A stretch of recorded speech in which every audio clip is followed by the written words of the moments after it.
சிறந்ததோர் இன்ப நாமம் இயேசுவின் நாமம் ஜெய நாமம் நேசிக்க சிறந்ததோர் இன்ப நாமம் சர்வத்தையும் ஜெயித்து உயர்ந்த நாமம் சதா காலம் ஜெயத்தோடி காக்கும் நாமம் சர்வத்தையும் ஜெயித்து உயர்ந்த நாமம் சதா காலம் ஜெயத்தோடி காக்கும் நாமம் ஜெயம் ஜெயம் அல்லேலூயா ஜெயம் ஜெயம் நமக்கே ஜெயம் ஜெயம் அல்லேலூயா ஜெயம் ஜெயம் நமக்கே இயேசுவின் நாமம் ஜெய நாமம் நேசிக்க சிறந்ததோர் இன்ப நாமம் இயேசுவின் நாமம் ஜெய நாமம் நேசிக்க சிறந்ததோர் இன்ப நாமம் சர்வத்தையும் ஜெயித்து உயர்ந்த நாமம் சதா காலம் ஜெயத்தோடி காக்கும் நாமம் சர்வத்தையும் ஜெயித்து உயர்ந்த நாமம் சதா காலம் ஜெயத்தோடி காக்கும் நாமம்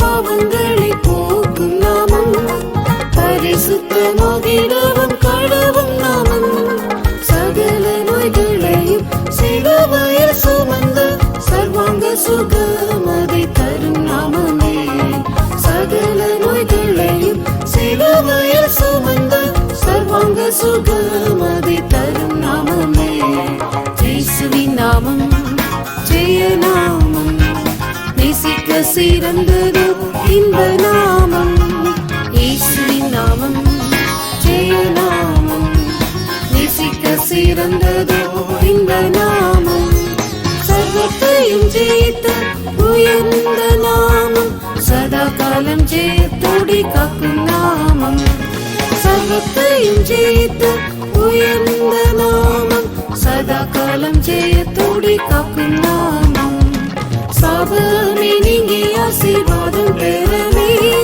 சாத்தானின் கோட்டைகளையும் தகர்க்கும் நாமம் சத்துருவின் சகல வல்லமையை ஜெயிக்க சர்வாயுத வர்க்கம் தரித்திடுவோமே சத்துருவின் சகல வல்லமையை ஜெயிக்க சர்வாயுத வர்க்கம் தரித்திடுவோமே இயேசுவின் நாமம் ஜெய நாமம் நேசிக்க சிறந்ததோர் இன்ப நாமம் இயேசுவின் நாமம் ஜெய நாமம் நேசிக்க சிறந்ததோர் இன்ப நாமம் சர்வத்தையும் ஜெயித்த உயர்ந்த நாமம் சதா காலம் ஜெயத்தோடி காக்கும் நாமம் சர்வத்தையும் ஜெயித்த உயர்ந்த நாமம் சதா காலம் ஜெயத்தோடி காக்கும் நாமம் மன்னதில் அதிசயம் காண செய்யும் பின்புவியில் அதிகாரமுடைய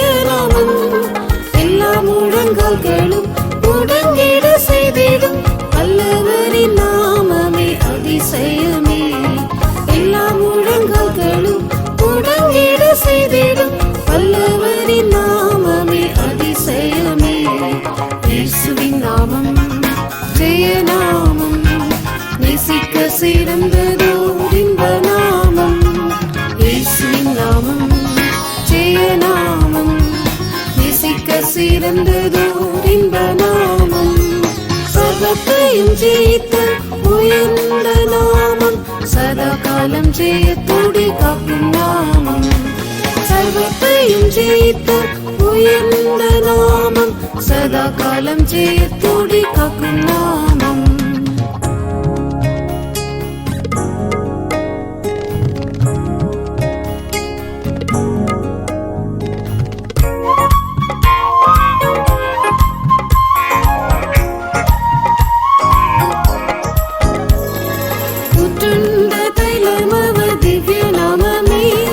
உத்தமரும் கன்னியரும் நேசிக்கும் நாமம் ஊற்றிடும் தமோவியால் ஜெய கொடையேற்றே மாற்றும் நாமமே. ஊற்றிடும் தமோவியோ ஜெய கொடியேற்றியே உலகெங்கும் சாட்சியாய் மாற்றும் நாமமே. இயேசுவின் நாமம் ஜெய நாமம், நேசிக்க சிறந்ததோர் இன்ப நாமம். இயேசுவின் நாமம் ஜெய நாமம், நேசிக்க சிறந்ததோர் இன்ப நாமம். சர்வத்தையும் ஜெயித்த உயர்ந்த நாமம், சதா காலம் ஜெயத்தோடி காக்கும் நாமம். சர்வத்தையும் ஜெயித்த உயர்ந்த நாமம், சதா காலம் ஜெயத்தோடி காக்கும் நாமம். கர்த்தரின் நாமமே பலத்த துருகம், சுத்தரோடி அதற்குள் சுகமாயிருப்பார். ஜெபத்துடன் விழித்து இயேசுவையே கண்டிடும், ஜெயம் கொண்ட ஆன்மகவாகிடுவோமே. ஜெபத்துடன் விழித்து இயேசுவையே கண்டிடும், ஜெயம் கொண்ட ஆன்மகவாகிடுவோமே. இயேசுவின் நாமம் ஜெய நாமம், நேசிக்க சிறந்ததோர் இன்ப நாமம். இயேசுவின் நாமம் ஜெய நாமம், நேசிக்க சிறந்ததோர் இன்ப நாமம். சர்வத்தையும் ஜெயித்த உயர்ந்த நாமம், சதா காலம் ஜெயத்தோடி காக்கும் நாமம். சர்வத்தையும் ஜெயித்த உயர்ந்த நாமம், சதா காலம் ஜெயத்தோடி காக்கும் நாமம்.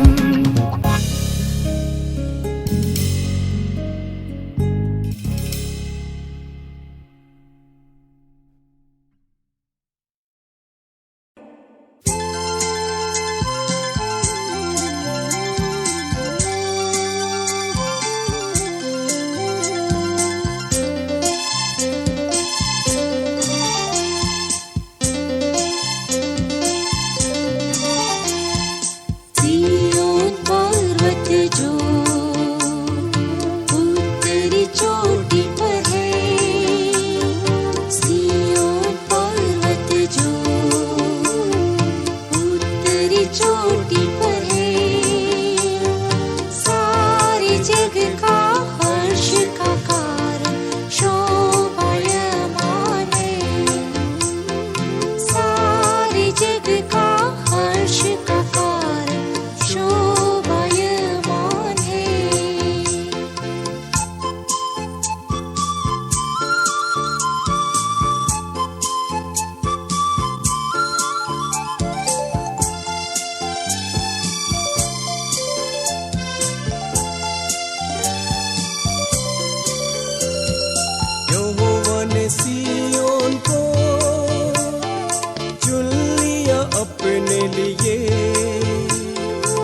चोटी पर है, सारे जग का हर्ष का कारण शोभायमान है, सारे जग का हर्ष का कारण शोभायमान है।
चोटी पर है, सारे जग का हर्ष का कारण शोभायमान है, सारे जग का हर्ष का कारण शोभायमान है।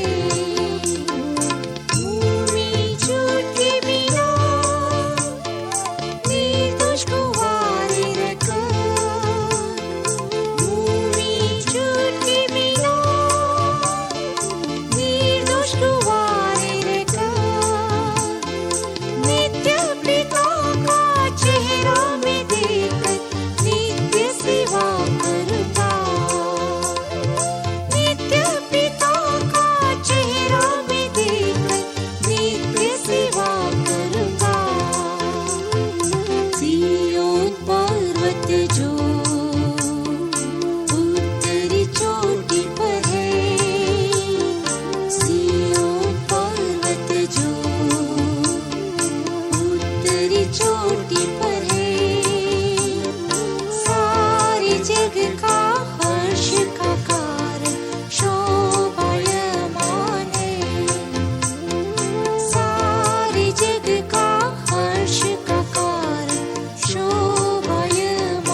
தெலுங்கு 297 பாட்டு கிருபகல நா பிரபுவா.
அதிகாரத்தின் 13ஆம் வசனத்தை மறுபடியுமாக படிப்போம். We shall once again turn towards the book of Micah chapter 2 verse 13.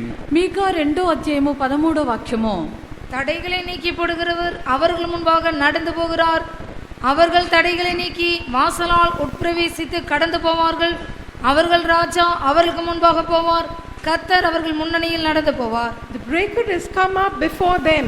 They have broken up and have passed through the gate and are gone out by it. And their king shall pass before them, and the Lord on the head of them. ప్రాకారములో పడగొట్టువాడు వారికి ముందుగా పోవును. వారు గుమ్మమును పడగొట్టి దాని ద్వారా దాటిపోవుదురు. వారి రాజు వారికి ముందుగా నడుచును. యెహోవా వారికి నాయకుడుగా ఉండును. തകർക്കുന്നവൻ അവർക്ക് മുൻപായി പുറപ്പെടുന്നു. അവർ തകർത്ത് ഗോപുരത്തിൽ കൂടി കടക്കുകയും പുറപ്പെടുകയും ചെയ്യും. അവരുടെ രാജാവ് അവർക്ക് മുൻപായും യഹോവ അവരുടെ തലയ്ക്കലും നടക്കും. இந்த டிசம்பர் மாதத்தின் துவக்கத்திலே சர்வ வல்லவர் நமக்கு தடைகளை நீக்கி போடுகிறவராக இருக்கிறார். At the beginning of this month of December, our Almighty has presented himself as a breaker, one who removes the hindrances. ఈ యొక్క డిసెంబర్ నెల ప్రారంభమునందే మన యొక్క సర్వశక్తిగల దేవుడు మనకు ప్రాకారములు పడగొట్టు దేవునిగా ఉన్నారు. இந்த வசனத்தை நான் அடிக்கடி சில என்ற ஜெப வேளையிலே நான் தியானிக்கும் பொழுது எனக்கு உள்ளுக்குள்ளே ஒரு உணர்வு ஏற்படுகிறது. எங்கே தடைகளை நீக்கி போடுகிறாரோ அங்கே ஒரு புதிய ஆவிக்குரிய அனுபவத்தின் வாசலை கர்த்தர் அங்கே நமக்கு திறந்து தருகிறார். Constantly while I have been meditating upon this verse, a thought that has been recurring into me is that wherever the Lord has been removing the hindrances, there the Lord opens up a new doorway. ఈ యొక్క వాక్యమును ధ్యానించినప్పుడంతయు నాకు ఒక నూతన గ్రహింపు కలుగుచున్నది. ఎక్కడైతే ప్రభు ప్రాకారములను పడగొట్టుచున్నారో ఆ యొక్క స్థలములన్నిటి యందు ఆత్మీయమైనటువంటి ఒక నూతన అనుభవము ద్వారము తెరవబడుచున్నది. அந்த வசனமும் அப்படித்தான் சொல்லுகிறது. And this verse also confirms this thought. ఆ యొక్క వాక్యము కూడా అలాగనే చెప్పుచున్నది. அவர்கள் தடைகளை நீக்கி வாசலுக்குள் உட்பிரவேசித்து கடந்து போவார்கள். They have broken up and have passed through the gate. ప్రాకారమును పడగొట్టి వారు గుమ్మమును పడగొట్టి దాని ద్వారా దాటిపోవుదురు. எனவே நம்முடைய தேவன் தடைகளை எல்லாத்தையும் நீக்கி போட்டு நம்முடைய வாஞ்சிக்கும் தாகத்துக்கும் ஏற்ற விதத்தில் நல்ல வாசல்களை நமக்கு திறந்து வைப்பார். நாம் அதற்குள்ளே கடந்து போவோம். Therefore our God will remove all the hindrances, and according to our desire and thirst he will open new gates for us, and we with desire will enter through it. మన యొక్క దేవుడు మన యొక్క ప్రాకారములన్నీ పడగొట్టుదురు. మనము కోరినట్లుగా వాంఛించినట్లుగా గుమ్మములు తెరవబడను. వాటి యందు మనం దాటిపోవుదుము. கடந்த வாரத்தில் தடைகளை யார் உண்டாக்குவது என்று நாம் சில காரியங்களை தியானித்தோம். Last week we had meditated on certain things as to who creates the hindrances. ఈ యొక్క ఆటంకములను కలిగించినది ఎవరని చెప్పి గత వారమందు మనం నేర్చుకుని ఉన్నాము. அபிமெலேக் தேவனுக்கு விரோதமாக பாவம் செய்யாதபடி கர்த்தர் அவனை தடுத்தார். The Lord prevented Abimelech from sinning against God. అబీమెలెకు దేవునికి విరోధంగా పాపము చేయకుండానట్లుగా దేవుడు అతన్ని ఆటంకపరిచిరి. பரிசுத்த பவுலை சாத்தான் தடுத்தான். பல விதங்களிலே அவர் ஊழியம் செய்ய விடாதபடி சாத்தான் அவனை தடுத்தான் என்று தன்னுடைய நிருபத்திலே எழுதி வைத்திருக்கிறார். In his epistle Saint Paul writes saying that in different ways Satan hindered him from ministering further. పరిశుద్ధుడైనటువంటి పౌలు తన పలు రీతిలో సేవ చేయకుండానట్లుగా అపవాది ఆటంకపరచనని చెప్పి వ్రాసి ఉన్నాడు. சீயோன் கோட்டையை பிடிப்பதற்காக தாவீது எத்தனித்த பொழுது குருடர்களும் சப்பானிகளும் அவனை தடுப்பார்கள் என்று அவனுக்கு சொல்லப்பட்டது. அது பின்மாற்றத்தின் ஆவிகளாக இருக்கிறது. When David attempted to take over the fort of Zion, it was told to him that the blind and the lame will prevent him from doing so, and that symbolizes the spirit of backsliding. దావీదు సియోను కోటను స్వాధీనపరచుకుంటకు వెళ్ళినప్పుడు కుంటివారును గుడ్డివారును నీ ఆటంకపరచదనని అతనికి చెప్పబడి ఉన్నది. ఇది వెనుకబడినటువంటి వారు. இஸ்ரவேல் ஜனங்களை எகிப்திலிருந்து கானான் தேசத்திற்கு கொண்டு போகும்படி ஆண்டவர் தீர்மானித்த பொழுது பார்வோன் அவர்களை தடுத்தான். அது இந்த உலகத்தின் ஆவியாக இருக்கிறது. When God wanted to take the people of Israel from the land of Egypt into Canaan, Pharaoh prevented them from going out, and that spirit is the spirit of this world. ఇశ్రాయేలు జనులను దేవుడు ఐగుప్తులో నుండి కనాను దేశంలోనికి తీసుకొని వెళ్ళ కోరినప్పుడు ఫరో వారిని ఆటంకపరిచినాడు. ఇది ఒక లౌకికాత్మ ఉన్నదే.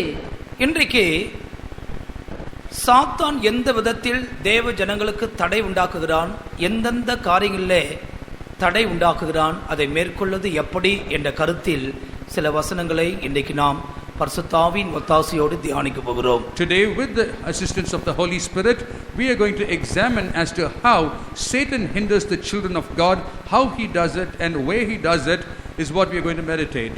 నేడు అపవాది దేవుని యొక్క బిడ్డలకు ఏలాగున ఆటంకములు కలిగించున్నది, ఆ యొక్క ఆటంకములను మనం ఎట్లు జయించుట అని చెప్పి వాక్యాధారములతో మనం నేర్చుకునేదము. சாத்தான் தடுக்கிறான் என்று சொல்லும் பொழுது ஏதோ பெரிய 2 கொம்பை வைத்துக்கொண்டு ஒரு பெரிய உருவத்திலே அவன் வந்து நிற்பான் என்று நாம் கற்பனை செய்து கொள்ளக்கூடாது. We should not imagine that when we say Satan will hinder, that a person with 2 horns will come before us and threaten and stop us.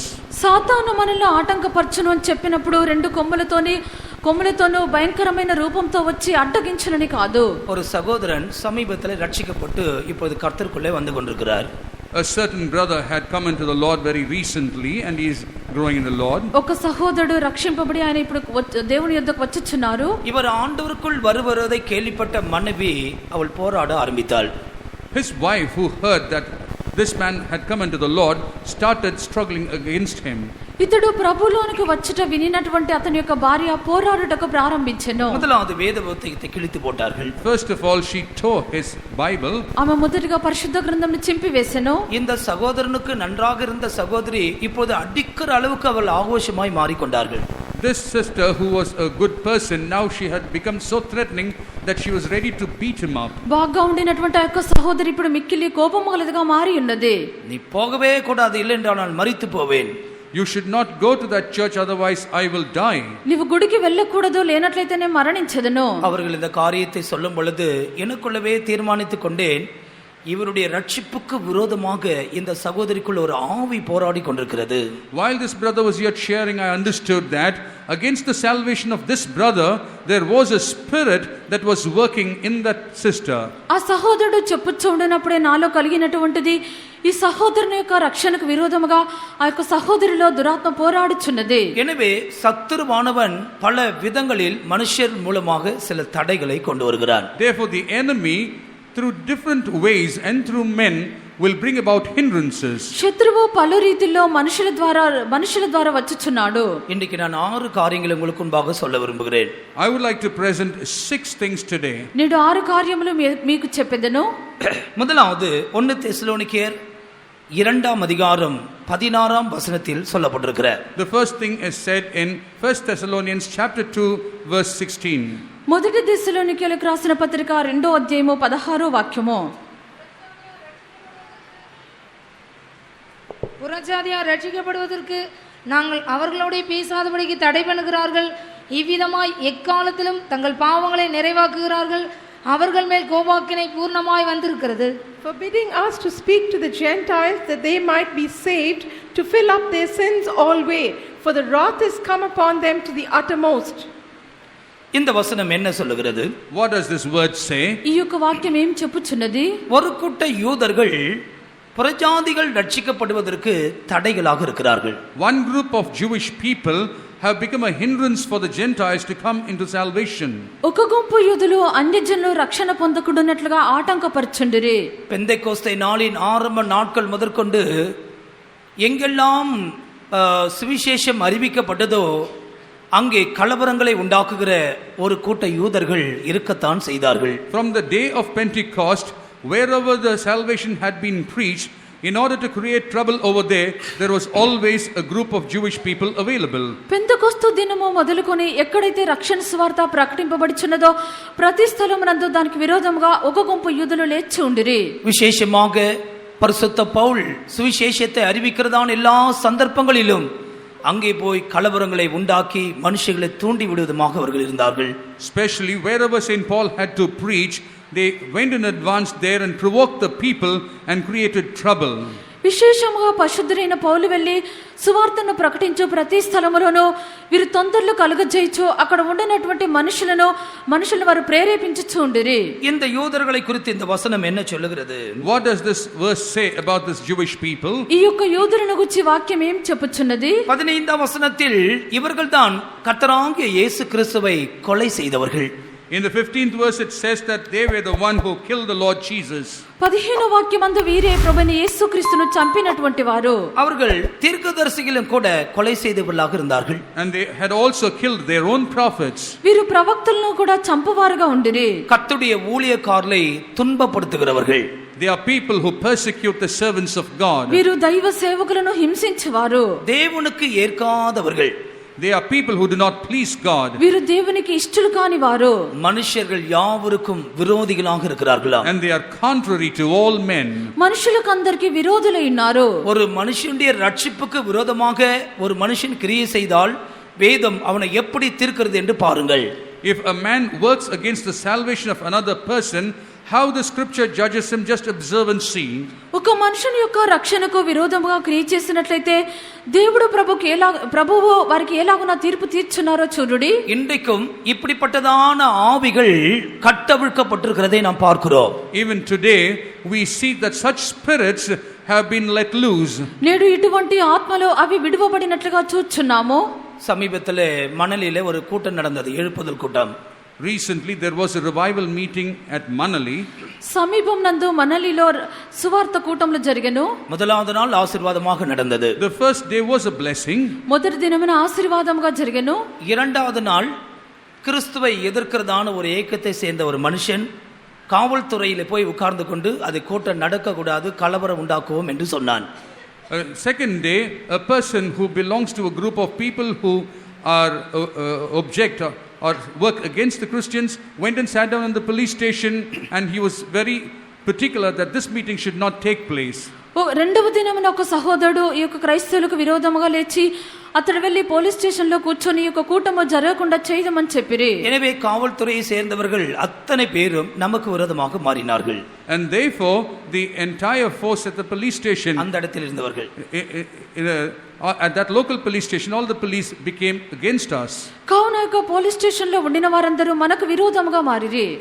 ஒளிபெருக்கி வைத்துக் கொண்டதான நம்முடைய சகோதரன் இந்த உள்ள விசுவாசி அவரை உடனே பிடித்து கொண்டு போய் தன்னுடைய ஜீப்பில் பின்னால் வைத்து பூட்டி விட்டார்கள்.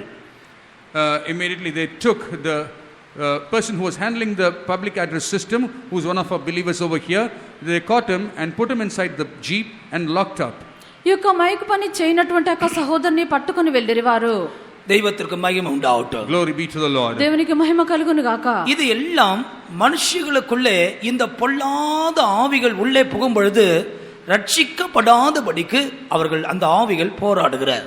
When these spirits enter into men, they start striving against people coming into salvation. ఇవన్నీ దురాత్మలు జనులు రక్షణ పొందకుండానట్లుగా పోరాడుచున్నవి. ஆண்டவருக்கு மகிமை உண்டாகட்டும். Glory be to the Lord. ప్రభువుకు మహిమ కలుగును గాక. ரட்சிப்புக்கு விரோதமாக ஒரு மனுஷன் கிரியை செய்வானானால் அவன் எல்லா மனுஷனுக்கு விரோதமாக செயல்படுகிறவனாக இருக்கிறான். If a person work against the salvation of men, he becomes a person who is contrary or an enemy to all men. రక్షణకు ఒక వ్యక్తి ఆటంకముగా ఉండినట్లయితే అతడు మనుషులకు అందరికి విరోధి అయ్యున్నాడు. அவருடைய மனக்கண்கள் குருடாக்கப்பட்டிருக்கிறது. The eyes of his understandings have been blinded. అతని యొక్క మనోనేత్రములు గుడ్డితనము కలిగి ఉన్నవి. எனவே எக்காலத்திலும் சுவிசேஷத்துக்கு விரோதமாக போராடி அவர்கள் ஒரு பூரணத்தை பெற்றுக்கொள்கிறார்களாம். It appears that they constantly trouble against or work against the salvation and they receive a perfection. వారిల్లప్పుడు రక్షణకు విరోధముగా పోరాడుచు ఒక సంపూర్ణతను పొందుకొనుచున్నారు. அந்த பூரணம் தான் பாவத்தின் பூரணம். And that perfection is the perfection in their sins. ఆ యొక్క సంపూర్ణతే పాపం యొక్క సంపూర్ణత ఉన్నది. ரட்சிப்புக்கு விரோதமாக ஒரு மனுஷன் கிரியை செய்து தடை செய்வானானால் அவன் பாவத்தின் பூர்ணத்தை நோக்கி வளர்ந்து கொண்டே இருக்கிறான் என்றுதான் இந்த வசனம் சொல்லுகிறது. This word of God says if a person is working against the salvation of others, he is moving towards the perfection of his sins. ఒక మనుషుడు రక్షణకు విరోధముగా క్రియ చేయుచు ఉండినట్లయితే అతడు పాపం యొక్క సంపూర్ణతకు వెళ్ళుచున్నాడు. எனவே தேவன் அவர்களுக்கு வேறொரு பூர்ணத்தை வைத்திருக்கிறார். Therefore the Lord has kept a different perfection for them. కావున దేవుడు వారికి వేరొక సంపూర్ణతను ఉంచిరి. இப்படிப்பட்டதான மனுஷர்கள் மேல் தேவனுடைய கோபாக்கினை பூரணமாய் இறங்கும் என்று அந்த வசனம் சொல்லுகிறது. And that word of God says on such people the wrath of God will descend upon them in all perfection. ఇటువంటి వారి మీద దేవుని యొక్క ఉగ్రత తుదమట్టు వారి మీదకి వచ్చును. இந்த கூட்டத்தில் யாராவது ரட்சிப்புக்கு தடையாக இருக்கிறீர்களா? In this meeting is there anyone who is a hindrance to salvation? ఈ యొక్క కూటమునందు ఎవరైనా రక్షణకు ఆటంకముగా ఉన్నారా? நான் வேறு விதத்தில் இந்த வசனத்தை கேட்கிறேன். I am going to ask you this question in a different way. ఈ యొక్క వాక్యమును మరొక రీతిలో నేను ప్రశ్న వేయుదును. மற்றபடி ஆவிக்குரிய வளர்ச்சிக்கு நீ ஏதாவது ஒரு விதத்தில் தடையாக இருக்கிறாயா?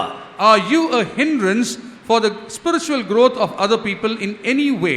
ఇతరుల యొక్క ఆత్మీయ ఎదుగుదలకు ఏదో ఒక రీతిలో నీవు ఆటంకముగా ఉన్నావా? இந்த వசனத்தை நீ படித்து பயந்து மனம் திரும்புவாயாக. Read this verse, become afraid of it, and then repent from it. ఈ యొక్క వాక్యమును నీవు చదివి భయపడిన మారు మనసు పొందవలెను. ரட்சிப்புக்கு தடையை உண்டாக்குகிறான் பிசாசு. The devil creates obstruction or hindrances for salvation. అపవాది రక్షణకు ఆటంకమును కలిగించున్నాడు. அப்போஸ்தலர் 8ஆம் அதிகாரத்துக்கு வரும் பொழுது, When you turn to the Acts of the Apostles chapter 8, అపొస్తలుల కార్యములు 8వ అధ్యాయమునకు వచ్చినప్పుడు 36, 37 ஆகிய இரண்டு வசனங்களை படியுங்கள். let's read verse 36 and 37. 36 37 వాక్యములు. இவ்விதமாய் அவர்கள் வழிநடந்து போகையில் தண்ணீருள்ள ஓரிடத்திற்கு வந்தார்கள். அப்பொழுது மந்திரி, இதோ தண்ணீர் இருக்கிறதே, நான் ஞானஸ்நானம் பெறுவதற்கு தடை என்ன என்றான். அதற்கு பிலிப்பு, நீர் முழு இருதயத்தோடும் விசுவாசித்தால் தடை இல்லை என்றான். அப்பொழுது அவன் இயேசு கிறிஸ்துவை தேவனுடைய குமாரன் என்று விசுவாசிக்கிறேன் என்று சொல். As they went அடுத்த on their வசனம், way, அடுத்த வசனம் கூட. ரதத்தை நிறுத்தச் சொன்னான். அப்பொழுது பிலிப்பும் மந்திரியும் ஆகிய இருவரும் தண்ணீரில் இறங்கினார்கள். பிலிப்பு அவனுக்கு ஞானஸ்நானம் கொடுத்தான். As they went on their way, they came unto a certain water, and the eunuch said, Here there is water, what doth hinder me to be baptized? And Philip said, If thou believest with all thine heart, thou mayest. And he answered and said, I believe that Jesus Christ is the Son of God.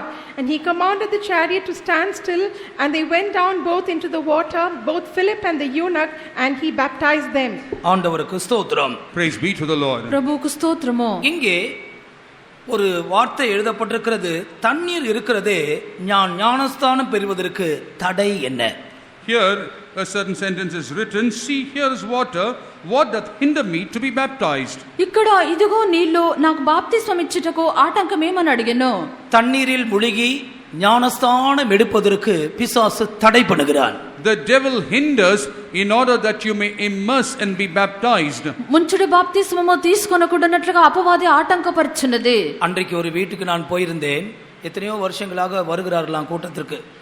ஞானஸ்தானம் எடுத்தீர்கள் என்று கேட்டால் யாரும் எடுக்கவில்லை என்று சொல்லுகிறார்கள். I had visited a certain house and I understand that they have been attending this meeting for a long time, but when I asked if you have been baptized, none of them have been baptized. ఒక ఇల్లును దర్శించుటకు వెళ్ళినాను. అనేక సంవత్సరములుగా వారు వచ్చుచున్నారు, అయినను వారెవరు కూడా ముంచుడు బాప్తిస్మమును పొందలేదు. இன்றைக்கு இதே வார்த்தையை பரிசுத்த ஆவியானவர் மறுபடி எடுத்து அதை விளம்பரப்படுத்துகிறார். Again today the Spirit of God is taking the same verse and he is publishing it across now. నేడు ఈ యొక్క వాక్యమునే పరిశుద్ధాత్మ దేవుడు తీసుకొని బయలుపరుచున్నారు. நான் நினைக்கிறேன் அவர்கள் சந்தித்த இடத்துல பகுதியில் ஏதாவது ஒரு ஆறு ஓடிக்கொண்டிருக்குன்னு நினைக்கிறேன். I think there could have been a river that was flowing in the side when they were going. నేను అనుకుంటున్నాను ఎదుర్కొన్నటువంటి ఒక స్థలములో ఏదైనా ఒక చిన్న ఆరు పారుచున్నది అనుకుంటున్నాను. ஏதோ ஒரு பாத்திரத்துல கொஞ்சம் தண்ணி எடுத்து தலையில தெளிச்சிட்டு ஞானஸ்தானம் எடுத்தாச்சுன்னு சொல்லி அனுப்பல, தண்ணீரில் இறங்கினார்கள் என்று அங்கு எழுதப்பட்டிருக்கிறார். It is not written that they took water in a vessel and sprinkled upon him, but it is written that they had got down into the water. ఏదో ఒక పాత్రలో కొంత నీళ్లు తీసుకొని పైన చల్లి బాప్తిస్మం పొందినామని చెప్పుట కాదు, నీళ్లలో దిగి ముంచడు బాప్తిస్మమును పొందవలెను. தண்ணீர் இருக்கிறதே, நீ ஞானஸ்தானம் எடுப்பதற்கு தடை என்ன? Here is water, what doth hinder me to be baptized? నీళ్లున్నవి బాప్తిస్మం పొందుటకు ఆటంకం ఏమిటి? வருடத்தின் கடைசியில ஞானஸ்தான ஆராதனை இருக்கிறார்.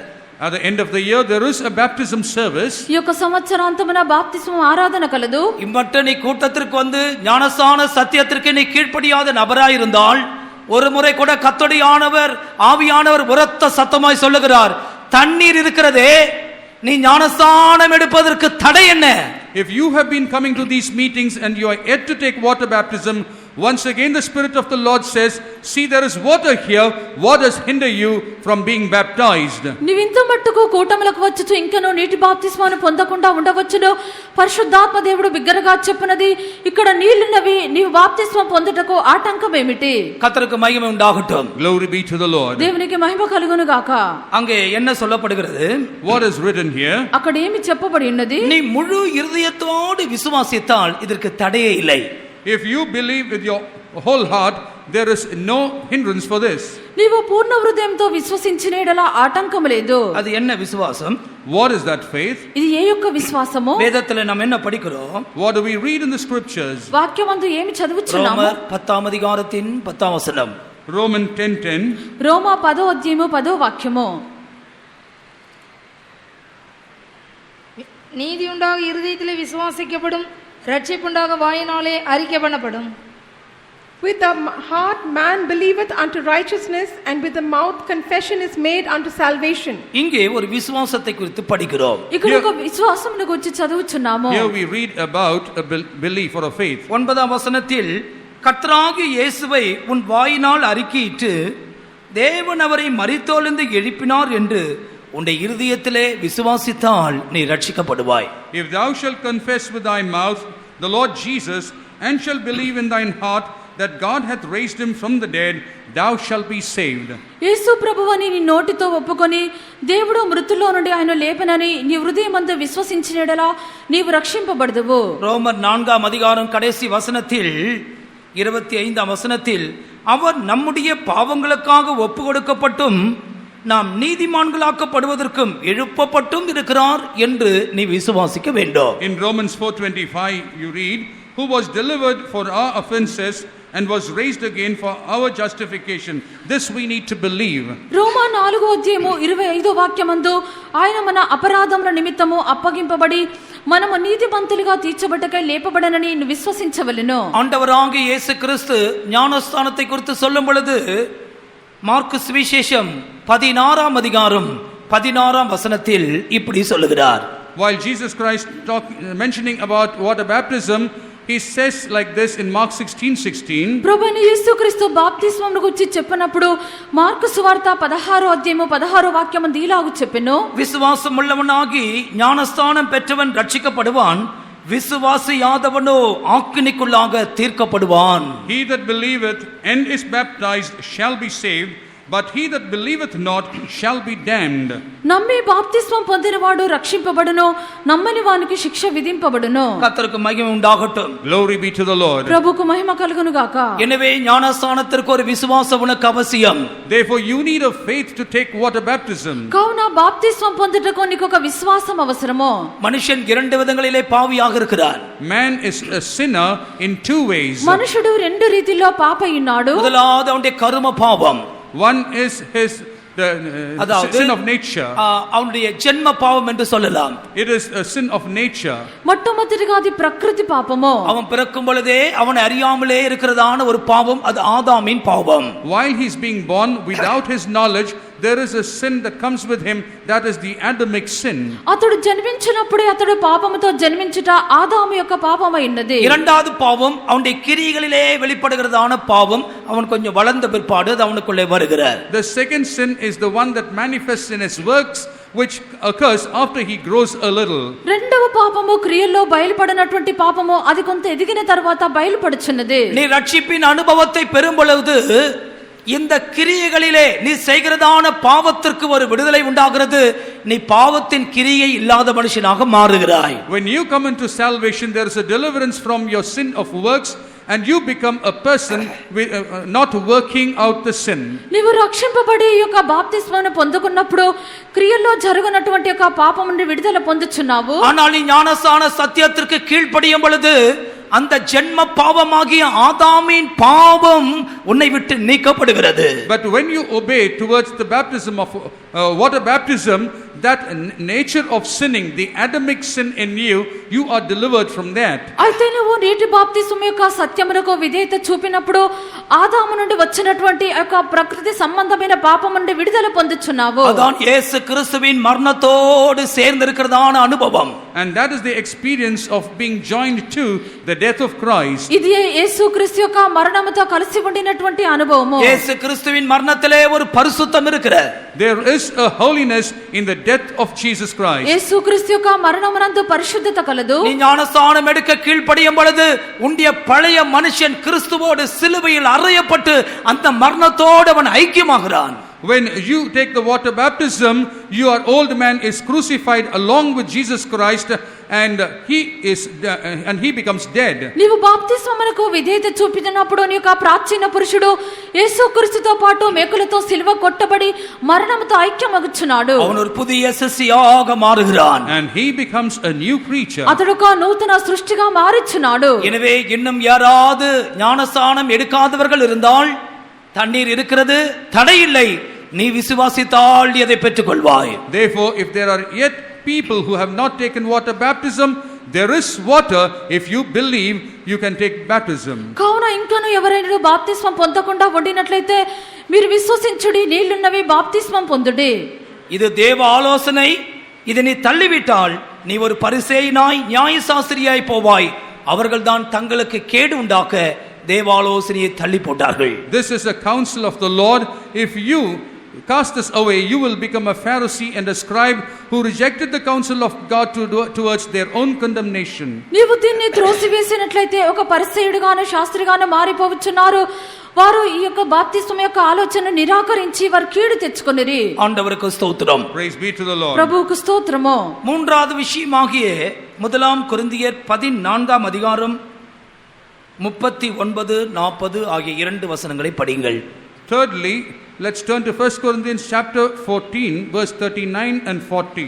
మొదటి కొరింథీ 14వ అధ్యాయము 39 40 వాక్యములు.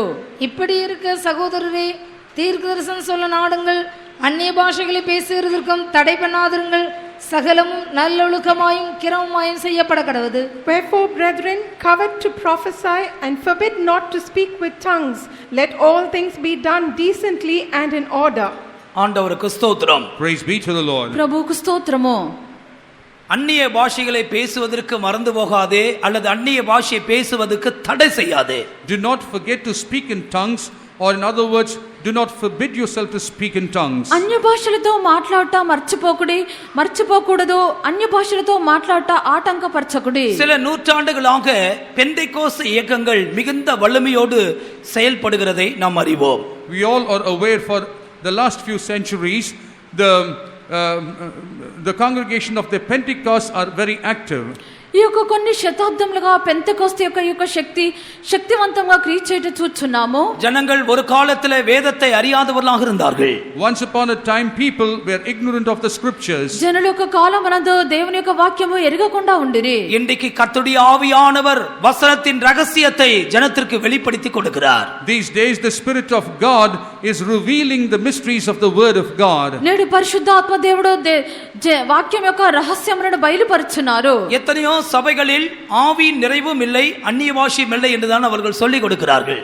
In many churches they are teaching that there is no such thing as the Spirit of God and speaking in tongues. అనేక సంఘములందు ఆత్మ నింపుదల లేదు, అన్య భాషలు లేవని చెప్పి వారు బోధించున్నారు. அந்நிய பாஷையை பேசுகிறவர்களை பார்த்து பரியாசம் பண்ணுகிற கூட்டத்தார் இருக்கத்தான் செய்கிறார்கள். There are a set of people who scorn at those who speak in tongues. అన్య భాషలో మాట్లాడనటువంటి వారిని చూచి అపహాస్యం చేయనటువంటి గుంపు వారు కలరు. அந்நிய பாஷை பேசுவதை குறித்து வேதம் என்ன சொல்லுகிறது?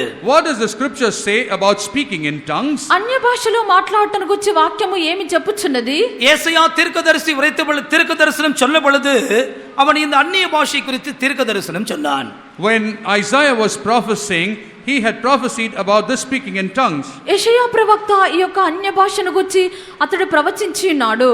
28 அதிகாரம் 11 12 12 ஆகிய వచనங்களை படிக்கும் பொழுது, when you turn to Isaiah chapter 28 and read verse 11, 12 and 13, 28వ అధ్యాయము 11 నుండి 13 వరకు చదివినప్పుడు, பரியாச உதடுகளினாலும் அந்நிய பாஷையினாலும் இந்த ஜனத்தோடு பேசுவார். with stammering lips in another tongue will he speak to this people.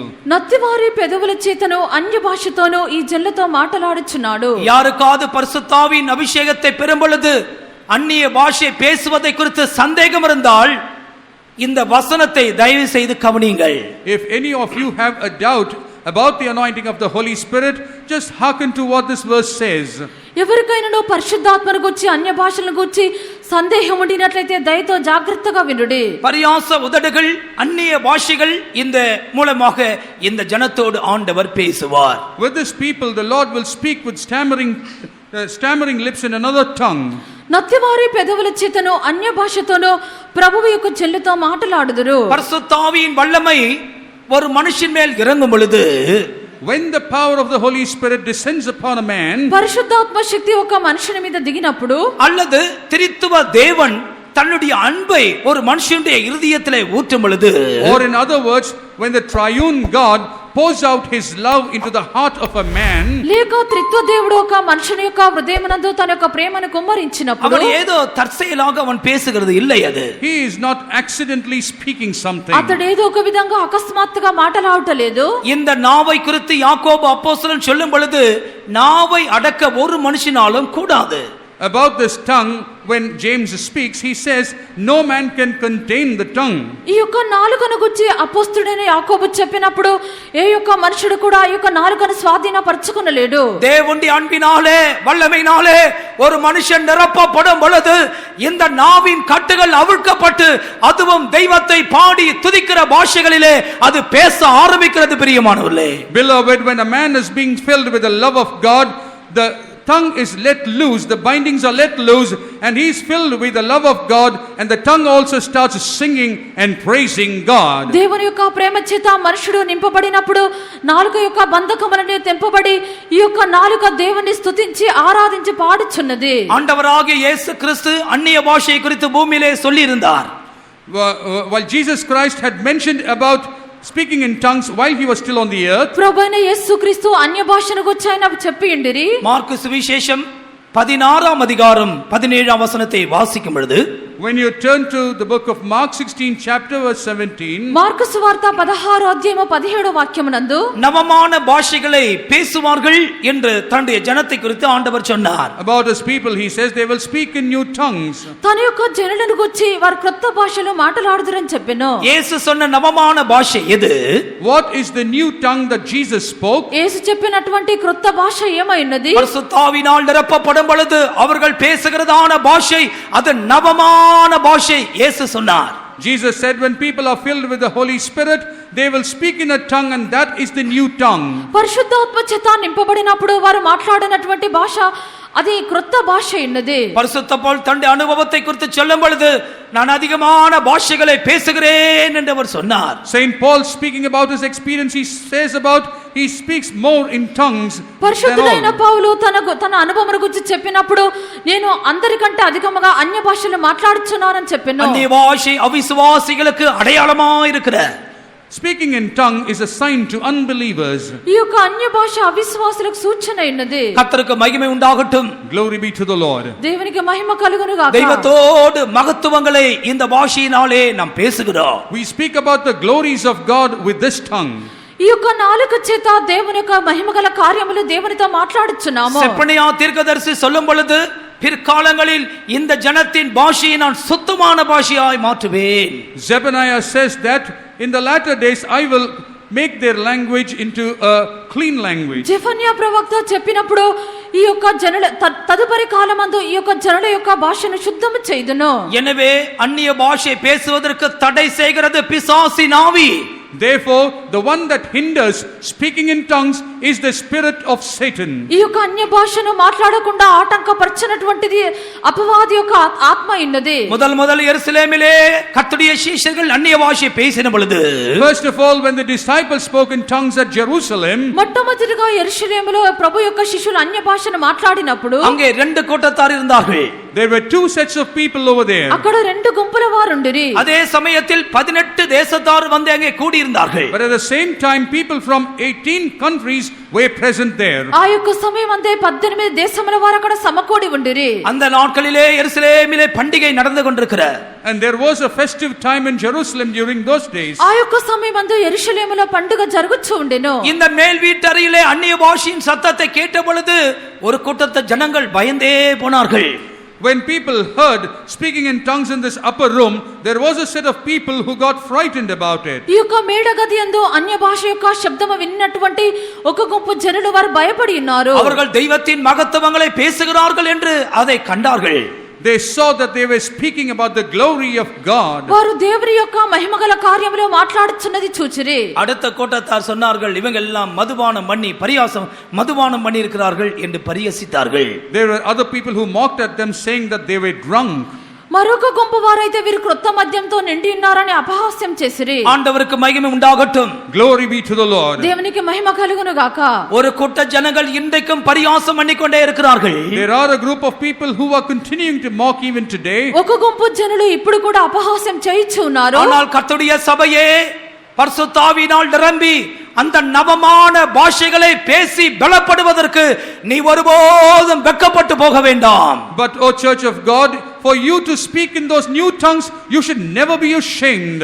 అయితే దేవుని యొక్క సంగమాను పరిశుద్ధాత్మ చేత నింపబడి అన్య భాషలో మాట్లాడటకు ఎప్పుడు కూడా సిగ్గుపడకూడదు. நல்ல அந்நிய பாஷைகளை பேசி ஆவிக்குள்ள கழிகுறும் பொழுது வேதம் சொல்லுகிறது அதுவே இளைப்பாறுதல் என்று வேதம் சொல்லுகிறது. When you are filled with the Holy Spirit and you speak in new tongues, the scripture says that is your rest. నీవు పరిశుద్ధాత్మ చేత బాగా నింపబడి అన్య భాషలో మాట్లాడినప్పుడు అదే నెమ్మది విశ్రాంతిని వాక్యం చెప్పుచున్నది. దైవத்துக்கு மகிமை உண்டாகட்டும். Glory be to the Lord. దేవునికి మహిమ కలుగును గాక.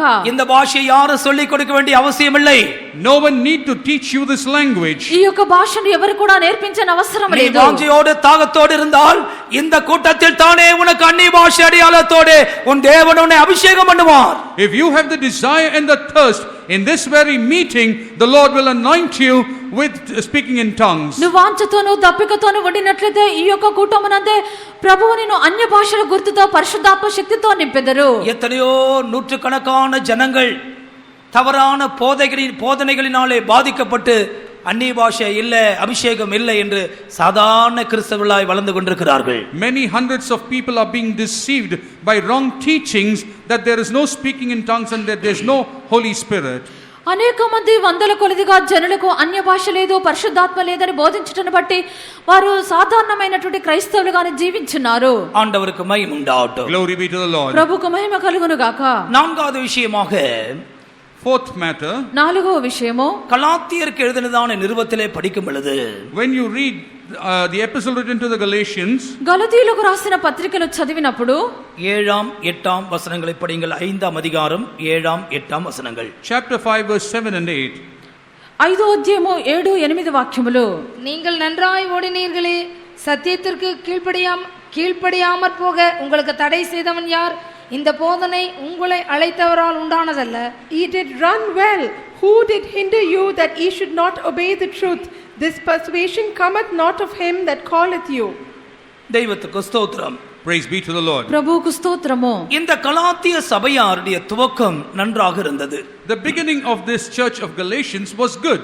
ఈ యొక్క గలతీయుల యొక్క ప్రారంభం చూచినప్పుడు అది బాగా ఉండెను. அவர்கள் ஆவியிலே ஆரம்பம் பண்ணினார்கள். They began in the spirit. వారు ఆత్మయందు ప్రారంభించిరి. இந்த సత్యத்தை கேட்ட பொழுது அவர்களுக்குள்ள ஒரு பெரிய சந்தோஷம் உண்டாயிற்று. When they listened to this truth, there was a great rejoicing ఈ in యొక్క them. సత్యమును వినినప్పుడు వారు గొప్ప సంతోషము కలిగెను. இவர்கள் யூதர்கள் தான். They were Jews. వీరు యూదులై ఉన్నారు. அதே சமயத்திலே இந்த நாட்களில் சில புறஜாதிகளும் கூட ரட்சிக்கப்பட்டார்கள். But at the same time during those days there were some Gentiles also came into salvation. ఆ యొక్క సమయమందే కొంతమంది అన్యజనులు కూడా రక్షణ పొందిరి. ஆண்டவருக்கு மகிமை உண்டாகட்டும். Glory be to the Lord. ప్రభువుకు మహిమ కలుగును గాక. இந்த சுவிசேஷத்தை ஸ்தாபிப்பதற்கு அந்த நாட்களில் இருந்த கர்த்தருடைய தாசர்களுக்கு அது ஒரு பெரிய சிரமமான விஷயமாக இருந்தது. In order to establish this truth for the servants of God during those days, it was a real challenge to ఆ them. యొక్క దినములందు యొక్క సువార్తను స్థాపించుట అన్నది ఆ దినములో ఉండిన దైవ సేవకులకు ఒక సవాలుగా ఉండెను. ஏனென்றால் மோசேயின் பிரமாணத்தை கைக்கொண்டு மோசே கற்பித்த காரியங்களிலே கைக்கொண்டால் மாத்திரமே ஒரு மனுஷன் ஆண்டவரோடு கிட்டி சேர முடியும் என்று அவர்கள் ஆழமாக போதிக்கப்பட்டிருந்தார்கள். Because they were taught in a very deep way that only if you were to keep the statutes taught by Moses can you get closer to the Lord. మోషేకి ఇవ్వబడినటువంటి కార్యములను చదివి వాటిని గైకొనినప్పుడు మాత్రమే దేవుని యొద్దకు చేరగలమని చెప్పి వారికి బోధించబడి ఉండెను. ஆனால் பரிசுத்த பவுலுக்கு ஆண்டவர் கொடுத்த சுவிசேஷமோ நீ விசுவாசித்தால் போதும் என்று விசுவாசத்தை குறித்ததான தூதாக இருந்தது.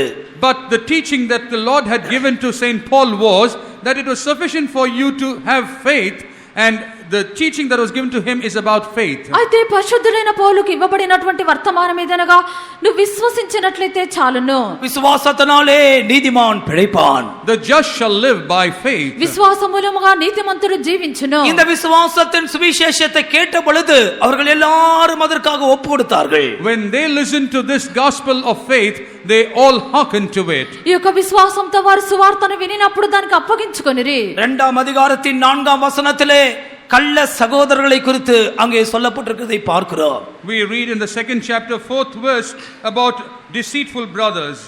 2వ అధ్యాయము 4వ వాక్యం అంతకడ కపట సహోదరులను గురించి చదువుచున్నాము. யார் இந்த கள்ள சகோதரர்கள்? Who are these false brethren? ఈ యొక్క కపట సహోదరులు ఎవరు ఉన్నారు? அவர்கள் பக்க வழியாய் உள்ளே நுழைந்தார்கள். They come privily or to the side way. వారు దొంగతనముగా ప్రవేశించి ఉన్నారు. இவளுடைய உபதேசம் புளித்த மாவாக இருந்தது. Their teachings were as leaven. వీరు ప్రసంగించినటువంటిది వీరి యొక్క ఉపదేశము அவர்கள் இந்த கலாத்திய சபைக்குள்ளே புகுந்து கலக்க ஆரம்பித்தார்கள். They entered into this church of Galatia and they started troubling it. వీరు గలతీ సంఘములో ప్రవేశించి కలవరమును కలిగించిరి. எனவேதான் பரிசுத்த பவுல் மிகுந்த வேதனையோடு எழுதுகிறார், உங்களை கலக்குகிறவன் தரிப்புண்டு போனால் நலமாயிருக்கும்.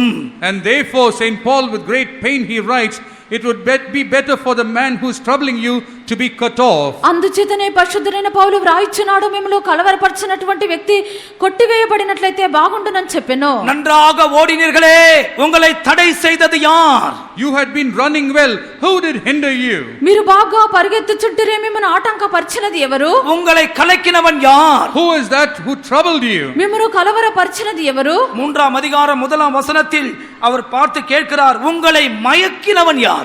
In the 3rd verse, 1st chapter, 3rd chapter, 1st verse, he asked as to 3:1 படிங்க. 3వ అధ్యాయము మొదటి వాక్యమందు మిమ్మల్ని భ్రమ పెట్టినది ఎవరని అడిగెను. புத்தி இல்லாத கலாத்தியரே, நீங்கள் சத்தியத்திற்கு கீழ்ப்படியாமற் போகத்தக்கதாக உங்களை மயக்கினவன் யார்? உங்களை மயக்கினவன் யார்? who has bewitched you? ఎవరు మిమ్మల్ని భ్రమ పెట్టిరి? ஆவியினாலே ஆரம்பித்த நீங்கள் மாம்சத்திலே முடிக்க போகிறீர்களா? You who began in spirit, are you going to end up in flesh? ఆత్మానుసారముగా ఆరంభించి ఇప్పుడు శరీరానుసారముగా ముగించెదరా? மிகுந்த வேதனையோடு பரிசுத்த பவுல் கலாத்தியருக்கு நிருபம் எழுதுகிறார். With a lot of pain Saint Paul is writing to the Galatians. మిక్కిలి వేదనతో గలతీయులకు పరిశుద్ధుడైన పౌలు పత్రికను వ్రాసిరి. இந்த வடத்தின் கடைசியில் வந்திருக்கிறதான சகோதரனே, உன்னுடைய ஆவிக்குரிய ஓட்டத்தை தடுத்தவன் யார்? உன்னை கலக்கினவன் யார்? உன்னை மயக்கினவன் யார்? கர்த்தருடைய ஆவியானவர் இந்த கேள்வியை உன்னை பார்த்து கேட்கிறார். Dear brother who has come to the end of this year, who the spirit of the Lord is presenting a question to you as to who has hindered your spiritual growth, who has bewitched you from this. ఈ యొక్క సంవత్సరం యొక్క ప్రారంభమునందు ఆత్మీయ జీవితమును ప్రారంభించిన దేవుని యొక్క బిడ్డ, నీ ఆత్మీయ జీవితమును కలవరపరిచినది ఎవరు? నిన్ను భ్రమ పెట్టినది ఎవరు? నిన్ను అడ్డగించినది ఎవరని దేవుని యొక్క ఆత్మ అడుగుచున్నాడు. இந்த மகிமையான சுவிசேஷத்தை கர்த்தருக்கு போதித்த பிற்பாடு நீ வேறொரு சுவிசேஷத்திற்காக நீ திரும்புகிறாயோ? After the Lord has given you this glorious gospel, are you turning towards another gospel? ఈ యొక్క మహిమగల సువార్తను ప్రభువు నీకు బోధించిన తరువాత నీవు మరొక సువార్తకు తిరుగుచున్నావా? இந்த சத்தியத்திற்காக கடந்த நாட்களில் எத்தனை பாடுகளையும் நீ வீணாய் அனுபவித்தாயோ? Have you gone through in vain the persecution on behalf of this truth in the past days? ఈ యొక్క సత్యము నిమిత్తము గతించిపోయిన కాలమునందు వ్యర్థముగానే ఎన్ని కష్టములు అనుభవించితివా? ஆண்டவருக்கு மகிமை உண்டாகட்டும். Glory be to the Lord. దేవునికి మహిమ కలుగును గాక. தெரிந்து கொள்ளப்பட்டதான ஜனங்களையும் வஞ்சிக்கிறதான ஒரு காலகட்டத்திலே நாம் வாழ்ந்து கொண்டிருக்கிறோம். We are in a time when even the chosen people of the Lord will be deceived. ఏర్పరచబడినటువంటి జనులను మోసగించినటువంటి కాలమందు ఇప్పుడు మనం జీవించున్నాము. நேற்று இரவு ஒரு வசனத்தை சொல்லி ஜெபித்தோம். We prayed over a certain verse yesterday night. నిన్న రాత్రి ఒక వాక్యం చెప్పి ప్రార్థించినాము. ஆண்டவர் ஒரு மனுஷனுக்கு சொல்லி கொடுக்கிறான், இந்த சுருளை நீ புசித்து உன் குடலை நிரப்பிக்கொள். To a person the Lord teaches him that you eat this scroll. ప్రభువు ఒక మనుషునితో చెప్పుచున్నాడు, ఈ యొక్క పుస్తకపు చుట్టను భుజించి నీ యొక్క కడుపు నింపుకొనుము. ஒரு தீர்க்கதரிசிக்கு சொல்லி கொடுக்கிறார். He is teaching a prophet. ఒక ప్రవక్తకు చెప్పెను, இந்த சுருளை புசித்து உன் குடலை நிரப்பிக்கொள். You eat this scroll and fill your stomach. ఈ యొక్క గ్రంథపు చుట్టను నువ్వు భుజించి నీ యొక్క కడుపు నింపుకొనుము. புசித்துட்டு சொல்றான், எனக்கு ரொம்ப டேஸ்டா இருக்கு, இனிமையா இருந்தது என்று சொல்லுகிறார். After eating it, he says that it was very sweet to the mouth. అతడు భుజించి మిక్కిలి మధురముగా ఉన్నదని చెప్పెను. தேவன் நல்ல சுவிசேஷத்தை ஆழமான உபதேசத்தை சுருள்களை கொடுக்கிறார். இப்பொழுதே நன்றாக புசித்து நிரப்பிக் கொள்ளுங்கள். The Lord is providing us with good teachings and doctrines, good scrolls he is giving. Make use of this opportunity right now and eat them. ప్రభువు ఇప్పుడే మీకు లోతైనటువంటి సత్యములను సువార్తను మీకు అందించున్నారు. ఇప్పుడే వాటిని మీరు భుజించి నింపుకొనుడి. இந்த ஓட்டத்தை தடை செய்யக்கூடிய ஆவிகள் உனக்கு விரோதமாய் போராடும். There could be spirits which will work against you, hindering you from this race. ఈ యొక్క పరుగును ఆటంకపరచినటువంటి శక్తులు నీతో పోరాడును. இந்த சுவிசேஷத்தை விட்டு திரும்பி மறுபடியும் மோசேயின் காலத்துக்கு வர வேண்டும், விருத்த சேதனம் பண்ணப்பட வேண்டும். இப்படி கள்ள சகோதரர்கள் பேசி பேசி ஜனங்களுடைய இருதயத்தை குழப்பிக் கொண்டே இருந்தார்கள். There were false brethren who were confusing the minds of the believers. They are saying that you have to turn to the teachings of Moses, that you have to once again come into circumcision.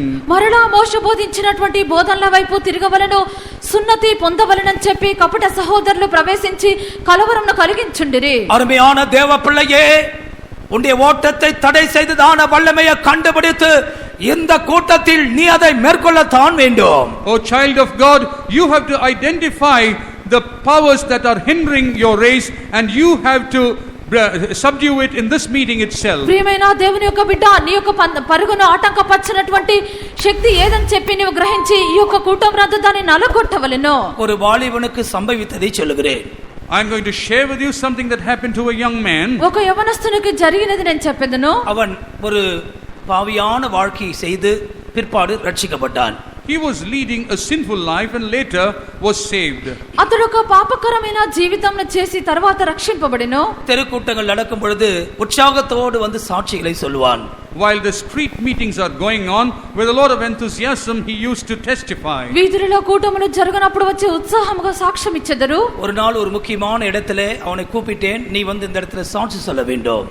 In an important street area, I had invited him, saying that you have to come here and testify. ఒక దినమున ఒక ముఖ్యమైనటువంటి ఏరియాలో అతన్ని పిలిచి అతని సాక్ష్యం చెప్పమనిరి. அவன் உற்சாகமாய் இருக்கிறவன் தயங்கி பின்னால் போய் நின்று விட்டான். இப்பொழுது முடியாது என்று சொன்னான். This person who usually used to be with a lot of enthusiasm, that day he was not volunteering and he stood back. అతడు ఉత్సాహముగా ఉండినటువంటి వ్యక్తి ఆ దినమున భయపడి చెప్పలేనని చెప్పి వెనుకకు వెళ్ళిరి. படிப்படியாக அவனுடைய ஆவிக்குரிய உற்சாகம் குறைந்து கொண்டே இருந்தது. Step by step his spiritual enthusiasm started coming down. మెట్టుమెట్టుగా అతని యొక్క ఆత్మీయ ఉత్సాహము తగ్గిపోవచ్చుండెను. பிற்பாடு நான் கேள்விப்பட்டேன், அவன் ஒரு ஸ்திரீயோடு பழகி கொண்டிருந்தான். அவன் மயக்கப்பட்டான், அவன் கலக்கப்பட்டான். எனவே அவனுடைய ஆவிக்குரிய ஓட்டம் தடை பண்ணப்பட்டது. Later on I got to know that he was having a friendship with a woman, and because of that he was bewitched and his race had been hindered. దాని బిమ్మటనే వినినాడు ఆ యొక్క సహోదరుడు ఒక స్త్రీతో సంబంధమును కలిగి ఉన్నాడు. అతడు కలవరపరచబడెను, భ్రమపరచబడెను. ஒரு நிமிஷம் கண்களை மூடுவோமாக. For a minute let us close our eyes. ఒక నిమిషము కన్నులు మూసెదము. நன்றாய் ஓடினாயே, You ran well. నీవు బాగా పరిగెత్తుచుంటివి. ஆவியில் ஆரம்பித்தாயே, You began in spirit. నీవు ఆత్మలో ప్రారంభించితివి. உன்னை தடுத்தவன் யார்? Who is it that hindered you? నిన్ను ఆటంకపరిచినది ఎవరు? உன்னை மயக்கினவன் யார்? Who is it that bewitched నిన్ను you? భ్రమపరిచినది ఎవరు? உன்னை கலக்கினவன் யார்? Who is it that troubled you? నిన్ను కలవరపరిచినది ఎవరు? ஏன் வேறொரு உபதேசத்துக்கு நீ திரும்பினாய்? Why have you turned to another teaching? నీవెందుకు మరొక ఉపదేశమునకు తిరిగితివి? அந்த கள்ள சகோதரர்கள் யார்? Who are the false brethren? ఆ యొక్క కపట సహోదరుడు ఎవరై ఉన్నారు? உன்னுடைய மனதுக்குள் வந்த புளித்த மாவு எது? What is that leaven that has entered into your heart? నీ యొక్క మనసులోనికి వచ్చినటువంటి పులిపిండి ఏమై ఉన్నది? பரிசுத்த பவுல் அந்த சபையாரை பார்த்து சொல்லுகிறார், என் பிள்ளைகளே, மறுபடியும் நான் உங்களுக்காக கர்ப்ப வேதனைப்படுகிறேன். Saint Paul, looking at this church, says, Oh my people, I once again travail on behalf of you. పరిశుద్ధుడైన పౌలు ఆ యొక్క సంఘస్థులను చూసి ఆయన మరలా చెప్పుచున్నారు, మీ విషయమే మరలా నాకు ప్రసవ వేదన కలుగుచున్నది. இதோ தடைகளை நிர்மூலமாக்குகிற கர்த்தர் நம்முடைய மத்தியில இருக்கிறார். Behold, the Lord who breaks the hindrances is before us. ఇదిగో ప్రాకారములను పడగొట్టు దేవుడు మన మధ్యలో ఉన్నారు. நீ விசுவாசித்து ஒத்துக்கொண்டால் அந்த தடைகளை நிர்மூலமாக்கி உன்னுடைய ஓட்டம் மறுபடியும் சிறப்பாக இருக்கும். If you come here with a belief, your hindrances will be removed, and once again you will gain speed in your race. నువ్వు విశ్వసించి ఒప్పుకున్నట్లయితే నీ యొక్క ఆటంకములు తొలగింపబడి మరలా నీవు పరిగెత్తగలవు. அப்படிப்பட்டதான ஒரு ஓட்டத்தை விரும்புகிறவர்கள் வலது கரத்தை உயர்த்தி சத்தமாய் ஒரு அல்லேலூயா சொல்லி தெய்வத்தை மகிமைப்படுத்துவோமாக. இன்னும் ஒரு அல்லேலூயா கூட சொல்லுங்கள். மயக்கின, தடுத்த, கலக்கின அத்தனை ஆவிகளும் இந்த வேளையில் சபிக்கப்பட்டு போவதாக. Let all the spirits that bewitched, that were false and which were troubled, let it be destroyed now. భ్రమపరిచిన కలవరపరిచినటువంటి ఆత్మలని యొక్క సమయమందు శపింపబడెను గాక. நன்றாய் ஓடினாயே, you ran well. బాగా పరిగెత్తుచుంటివి. சந்தோஷத்தோடு ஓடினாயே, you ran with joy. సంతోషముతో పరిగెత్తుచుంటివి. உன்னை தடுத்தவன் யார்? Who is it that hindered you? నిన్నెవరు அவன் ఆటంకపరిచిరి? தரிப்புண்டு போகட்டும். Let him be cut off. అతడు కొట్టివేయబడవలెను. அந்த வைராக்கியத்தோடு ஒரு 3 அல்லேலூயா மறுபடியும் சொல்லுவோமாக.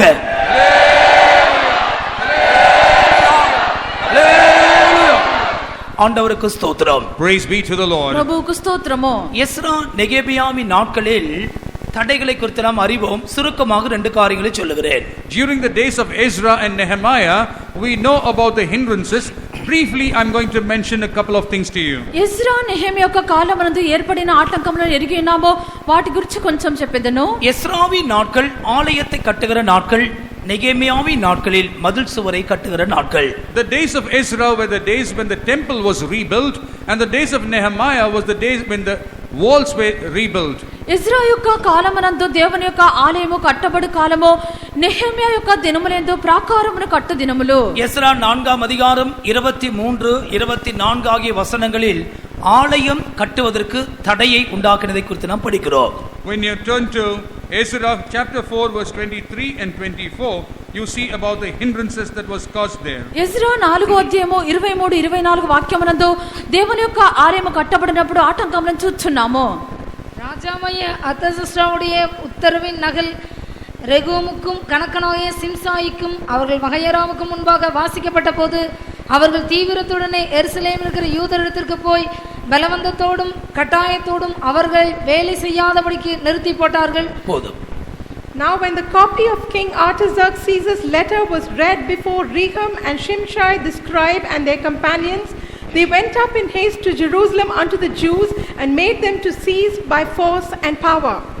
ஆண்டவருக்கு ஸ்தோத்திரம். Praise be to the Lord. ప్రభువుకు స్తోత్రము. பாழாய் போன ஆலயத்தை கட்டுவதற்கு தடை செய்த யூதாவின் சத்துருக்கள் என்றுதான் 4ஆம் அதிகாரம் 1ஆம் வசனத்தில் படிக்கிறோம். அவர்கள் யூதாவின் சத்துருக்கள்.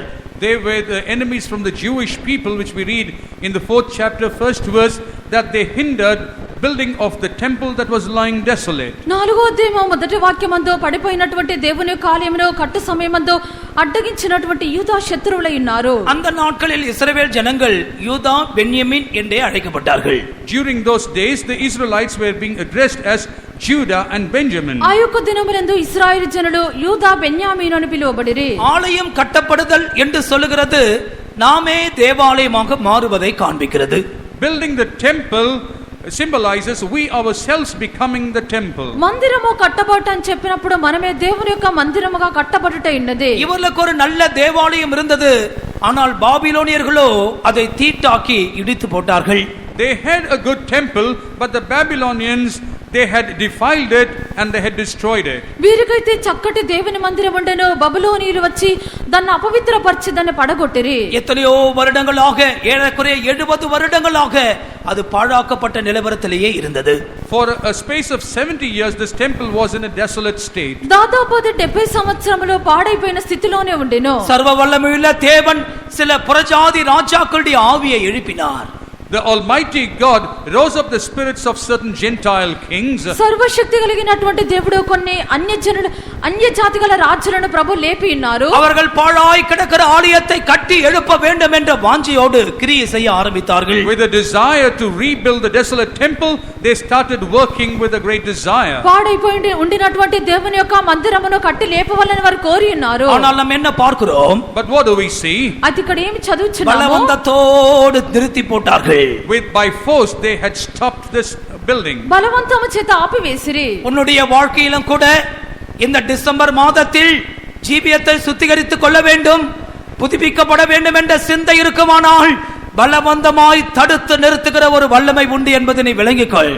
Even during this month of December, if you have a desire in order to sanctify yourself and rebuild yourself, understand that there is going to be a force that can hinder you. ఈ యొక్క December నెలలో నీ యొక్క జీవితమును శుద్ధీకరించుకొనవలెను, నూతన పరచుకొనవలెను చెప్పినటువంటి ఆశ నీకు ఉండినప్పుడు బలవంతముగా అది ఆపునటువంటి ఒక దురాత్మ ఉండును. எல்லாம் கவனிக்கிறீங்களா? Are you listening carefully? అందరూ గమనించున్నారా? அவன் என்ன செய்வான்? What will he do? వాడు ఏమి చేయను? ஒரு சுத்திகரிப்பு கூட்டத்துக்கும் போகாதபடி பார்த்துக் கொள்வான். கேர்ஃபுல்லா டியூட்டி எல்லாம் கொடுத்து ஸ்பெஷல் ப்ரோக்ராம்ல வச்சு இந்த பக்கமே வராத அளவுக்கு ப்ரோக்ராம் போட்டு வச்சிருப்பான். யூதாவின் சத்துரு பலவந்தமாய் தடுத்து நிறுத்துவான். He will ensure that you have diverse programs, you will have duties, so that you will not be able to attend any of these meetings. Be careful, he is the adversary, Judah and Benjamin. అనేక విధములైనటువంటి కార్యక్రమములను మీకు కలిగించి అనేక విధులను మీరు నిర్వహించినట్లుగా చేసి యొక్క యూదా యొక్క విరోధి అయిన శత్రువు మిమ్మల్ని కూటములకే రాకుండా చేయును. 1ஆம் தேதி மாத்திரம் அந்த 31ஆம் தேதி நல்ல டிப் டாப்பா ட்ரெஸ் பண்ணிட்டு பைபிள் எடுத்துட்டு வந்து உட்கார்ந்துட்டு எங்கேயாவது மூலையில உட்கார்ந்து தூங்கிட்டு எழுந்து போகிறது. இதுதான் சிலருக்கு service, year and meeting. For some people the year end service is just on the 31st. They dress very neatly, they'll come and sit in a corner, they'll sleep and go away, and that will be the new year service. కొందరైతే 31వ దినమున సంవత్సరం యొక్క అంతమున మంచిగా వస్త్రాలు బాగా ధరించుకొని Bible తీసుకొని వచ్చి ఏదో ఒక మూలలో కూర్చొని వారు నిద్రపోయి వెళ్ళిపోవుదురు. வேண்டாம் பிரியமானவர்களே, இந்த தடையை தகர்த்து போடும்படி இன்றைக்கே ஆயத்தமாவோமாக. Beloved, let us prepare in order to remove this hindrance right today. ప్రియులారా, అలాగునా ఉండకూడదు. ఈ యొక్క ఆటంకమును బ్రద్దలు చేయుటకు నేడే మనం సిద్ధపడదము. அந்த அதிகாரத்தை வாசித்து பார்த்தால் இந்த ஜனங்களுக்காக தேவனுடைய கண்கள் அவர்கள் மேல் வைக்கப்பட்டிருந்தது. If you read that chapter, you will understand that the eyes of the Lord was kept upon them. ఆ యొక్క అధ్యాయమంతా మనము చదివి చూచినప్పుడు దేవుని యొక్క నేత్రములు వారి మీద ఉంచబడి ఉన్నవి. தெய்வத்தின் பலத்த கரம் அவர்களுக்கு அனுகூலமாய் இருந்தது. The mighty hand of God was a help to them. దేవుని యొక్క బలమైన హస్తము వారికి సహాయముగా ఉండెను. சர்வ வல்லவரின் தேவனுடைய சகாயத்தினாலே அவர்கள் இழந்ததான ஆலயத்தை அவர்கள் கட்டி எழுப்பினார்கள். By the help of the Almighty God, they were able to again rebuild the temple that was destroyed. సర్వశక్తిగల దేవుని యొక్క సహాయము చేత పాడైపోయి ఉండినటువంటి దేవుని యొక్క మందిరమును వారు కట్టి లేపిరి. இந்த டிசம்பர் மாதத்திலும் கர்த்தர் கிருபையாய் அந்த வேலையை செய்வாராக. Even this December month, graciously let the Lord do this work. ఈ యొక్క డిసెంబర్ నెలలో ప్రభు కృప చేత ఆ యొక్క కార్యమును చేయుదురుగాక. இந்த யூதாக்கின் சத்துருக்கள் எழும்பி பலவந்தமாய் தடுத்து நிறுத்தினாலும் நமக்கு தேவனுடைய கண்கள் நம்ம மேல் இருக்கிறது. நம்முடைய தேவன் நம்மோடு இருக்கிறார். இந்த வேலையை கர்த்தர் செய்து முடிப்பார். Even though the adversaries of Judah stand up and stop this work, the eyes of the Lord is with us. This Lord will work on our behalf. ఇగో యూదా యొక్క విరోధులు మనకు విరోధముగా లేచి మన పనిని బలవంతం చేత నిలిపివేసినప్పటికీ దేవుని యొక్క నేత్రములు మన మీద ఉండినవి. దేవుడు కృప చేత ఆ పని చేసి ముగించెదరు. நெகேமியாவின் புத்தகத்தில் மதில் சுவரை கட்டுகிறதான பணியை குறித்து நாம் பார்க்கிறோம். In the book of Nehemiah, we see about the work of rebuilding the wall. ఈ యొక్క నెహెమ్యా గ్రంథమునందు ప్రాకారమును కట్టుట చూచున్నాము. 4ஆம் அதிகாரம் 4ஆம் வசனம். Chapter 4 verse 4. 4వ అధ్యాయము 4వ వాక్యము. 4:8 படிங்கள் தயவு செய்து. 4ஆம் அதிகாரம் 8ஆம் வசனம். 4th chapter 8th verse. 4వ అధ్యాయం 8వ వాక్యము. எருசலேமின் மேல் யுத்தம் பண்ண எல்லாரும் ஏகமாய் வரவும் வேலையை தடுக்கவும் கட்டுப்பாடு பண்ணினார்கள். வேலையை தடுக்கவும், தடுத்து நிறுத்த வேண்டும். In order to hinder the work, they needed to stop it. ఆ యొక్క కట్టునటువంటి పనిని ఆపివేయవలెను. இவர்கள் மதில் சுவரை கட்டினார்கள். They were rebuilding the wall. వీరు ఆ యొక్క ప్రాకారములను కట్టిరి. ஏசாயா தீர்க்கதரிசியின் புத்தகம் 26ஆம் அதிகாரம் 1ஆம் வசனத்தில் ரட்சிப்பே மதில் என்று நாம் படிக்கிறோம். In Isaiah 26:1 we read that salvation is the wall. యెషయా గ్రంథము 26వ అధ్యాయము మొదటి వాక్యమందు రక్షణయే ప్రాకారమై ఉన్నది. பலமான நகரம் நமக்கு உண்டு, ரட்சிப்பே அதற்கு அரணாய் இருக்கிறது. We have a strong city and salvation will be the wall. బలమైన పట్టణం ఒకటి మనకున్నది, రక్షణ దానికి ప్రాకారముగా నియమించి ఉన్నాడు. இந்த மதில் இல்லாததினால் தான் சத்துருக்கள் உள்ளே பிரவேசித்தார்கள். Because this wall was absent, the enemies were able to enter. ఈ యొక్క ప్రాకారము లేనందుచేతనే శత్రువు లోపల ప్రవేశించి ఉన్నాడు. ஆவியை அடக்காதவன் மதில் இடிந்த பட்டணத்தை போல் இருக்கிறான். The one who is not able to contain his spirit is like a city without wall. తన యొక్క ఆత్మను లోపర్చుకొన లేనటువంటి వ్యక్తి ప్రాకారము పడిపోయినటువంటి మనుషుని వలె, పట్టణము వలె ఉన్నాడు. இந்த மதில் எழும்பிக் கொண்டிருக்கிற காலத்திலே சத்துருக்கள் எழும்பினார்கள். While the wall was rising up, even the enemies rose up. ఈ యొక్క ప్రాకారము కట్టబడినటువంటి సమయమందు శత్రువులు లేచినారు. பரியாசம் பண்ணினார்கள். They mocked. వారు అపహాస్యం చేసిరి. நிந்தித்தார்கள். They reproached. వారు నిందించినారు. அவமானம் பண்ணினார்கள். They put them to shame. అవమానపరిచిరి. நெகேமியா தைரியமாய் நின்றான். But Nehemiah was bold. Nehemiah ధైర్యముతో నిలిచెను. அது கர்த்தர் அவனுக்கு கொடுத்த தரிசனம். That is the vision God had given him. దేవుడు అతనికి ఇచ్చినటువంటి దర్శనమైనది. தேவ சமூகம் அவனோடு கூட இருந்தது. The presence of God was with him. దేవుని యొక్క సన్నిధానం అతనితో కూడా ఉండెను. தேவ பிள்ளையே, உன்னுடைய ஜீவியத்தை புதுப்பித்துக் கொள்வதற்கு கர்த்தர் திறந்த வாசலை உனக்காக வைத்திருக்கிறார். O child of God, in order for you to renew your life, God has kept an open door. దేవుని యొక్క బిడ్డ నీకు జీవితమును నూతన పరచుకో నిమిత్తము తెరవబడినటువంటి ద్వారమును నీ ఎదుట ప్రభువు ఉంచినారు. அந்த நாட்களில் இந்த யூதர்கள் எல்லாரும் அவனோடு கூட சேர்ந்து கொண்டார்கள். During those days, all the Jewish people joined with him. ఆ యొక్క దినములందు యూదులందరూ ఇతనితో కూడుకొనిరి. எழுந்து கட்டுவோம் வாருங்கள் என்று எல்லாரும் பேச ஆரம்பித்தார்கள். All of them started talking, let us rise and build. మనము లేచి వెళ్ళి కట్టదము రమ్మని చెప్పి எத்தனை పిలుచుకొనిరి. பேர் இந்த தேவ சத்தத்தை நீ கேட்டுக்கொண்டிருக்கிறீர்கள்? How many of you are able to hear to this word of God? ఎంతమంది దేవుని యొక్క స్వరమును వినుచున్నారు? சபைக்கு விரோதமாய் பிசாசு என்ற வல்லமைகள் போராடுகிறது.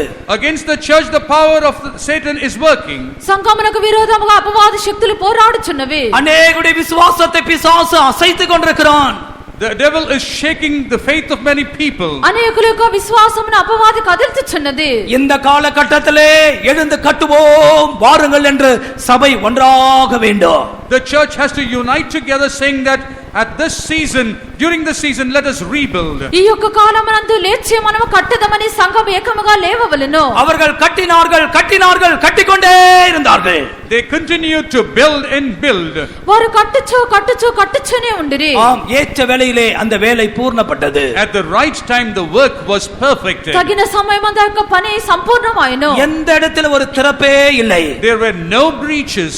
ఏ యొక్క స్థలమందు కూడా బీటలు లేవు. தேவ பிள்ளையே, இப்படிப்பட்டதான ஊழியங்களுக்கு பிசாசு தடை பண்ணிக்கொண்டே இருக்கிறான். Child of God, for such works the devil continues to hinder. దేవుని యొక్క బిడ్డ ఇటువంటి పనులకు అపవాది ఆటంకపరుచున్నది. நாம் கலங்க தேவையில்லை, நாம் பயப்பட தேவையில்லை.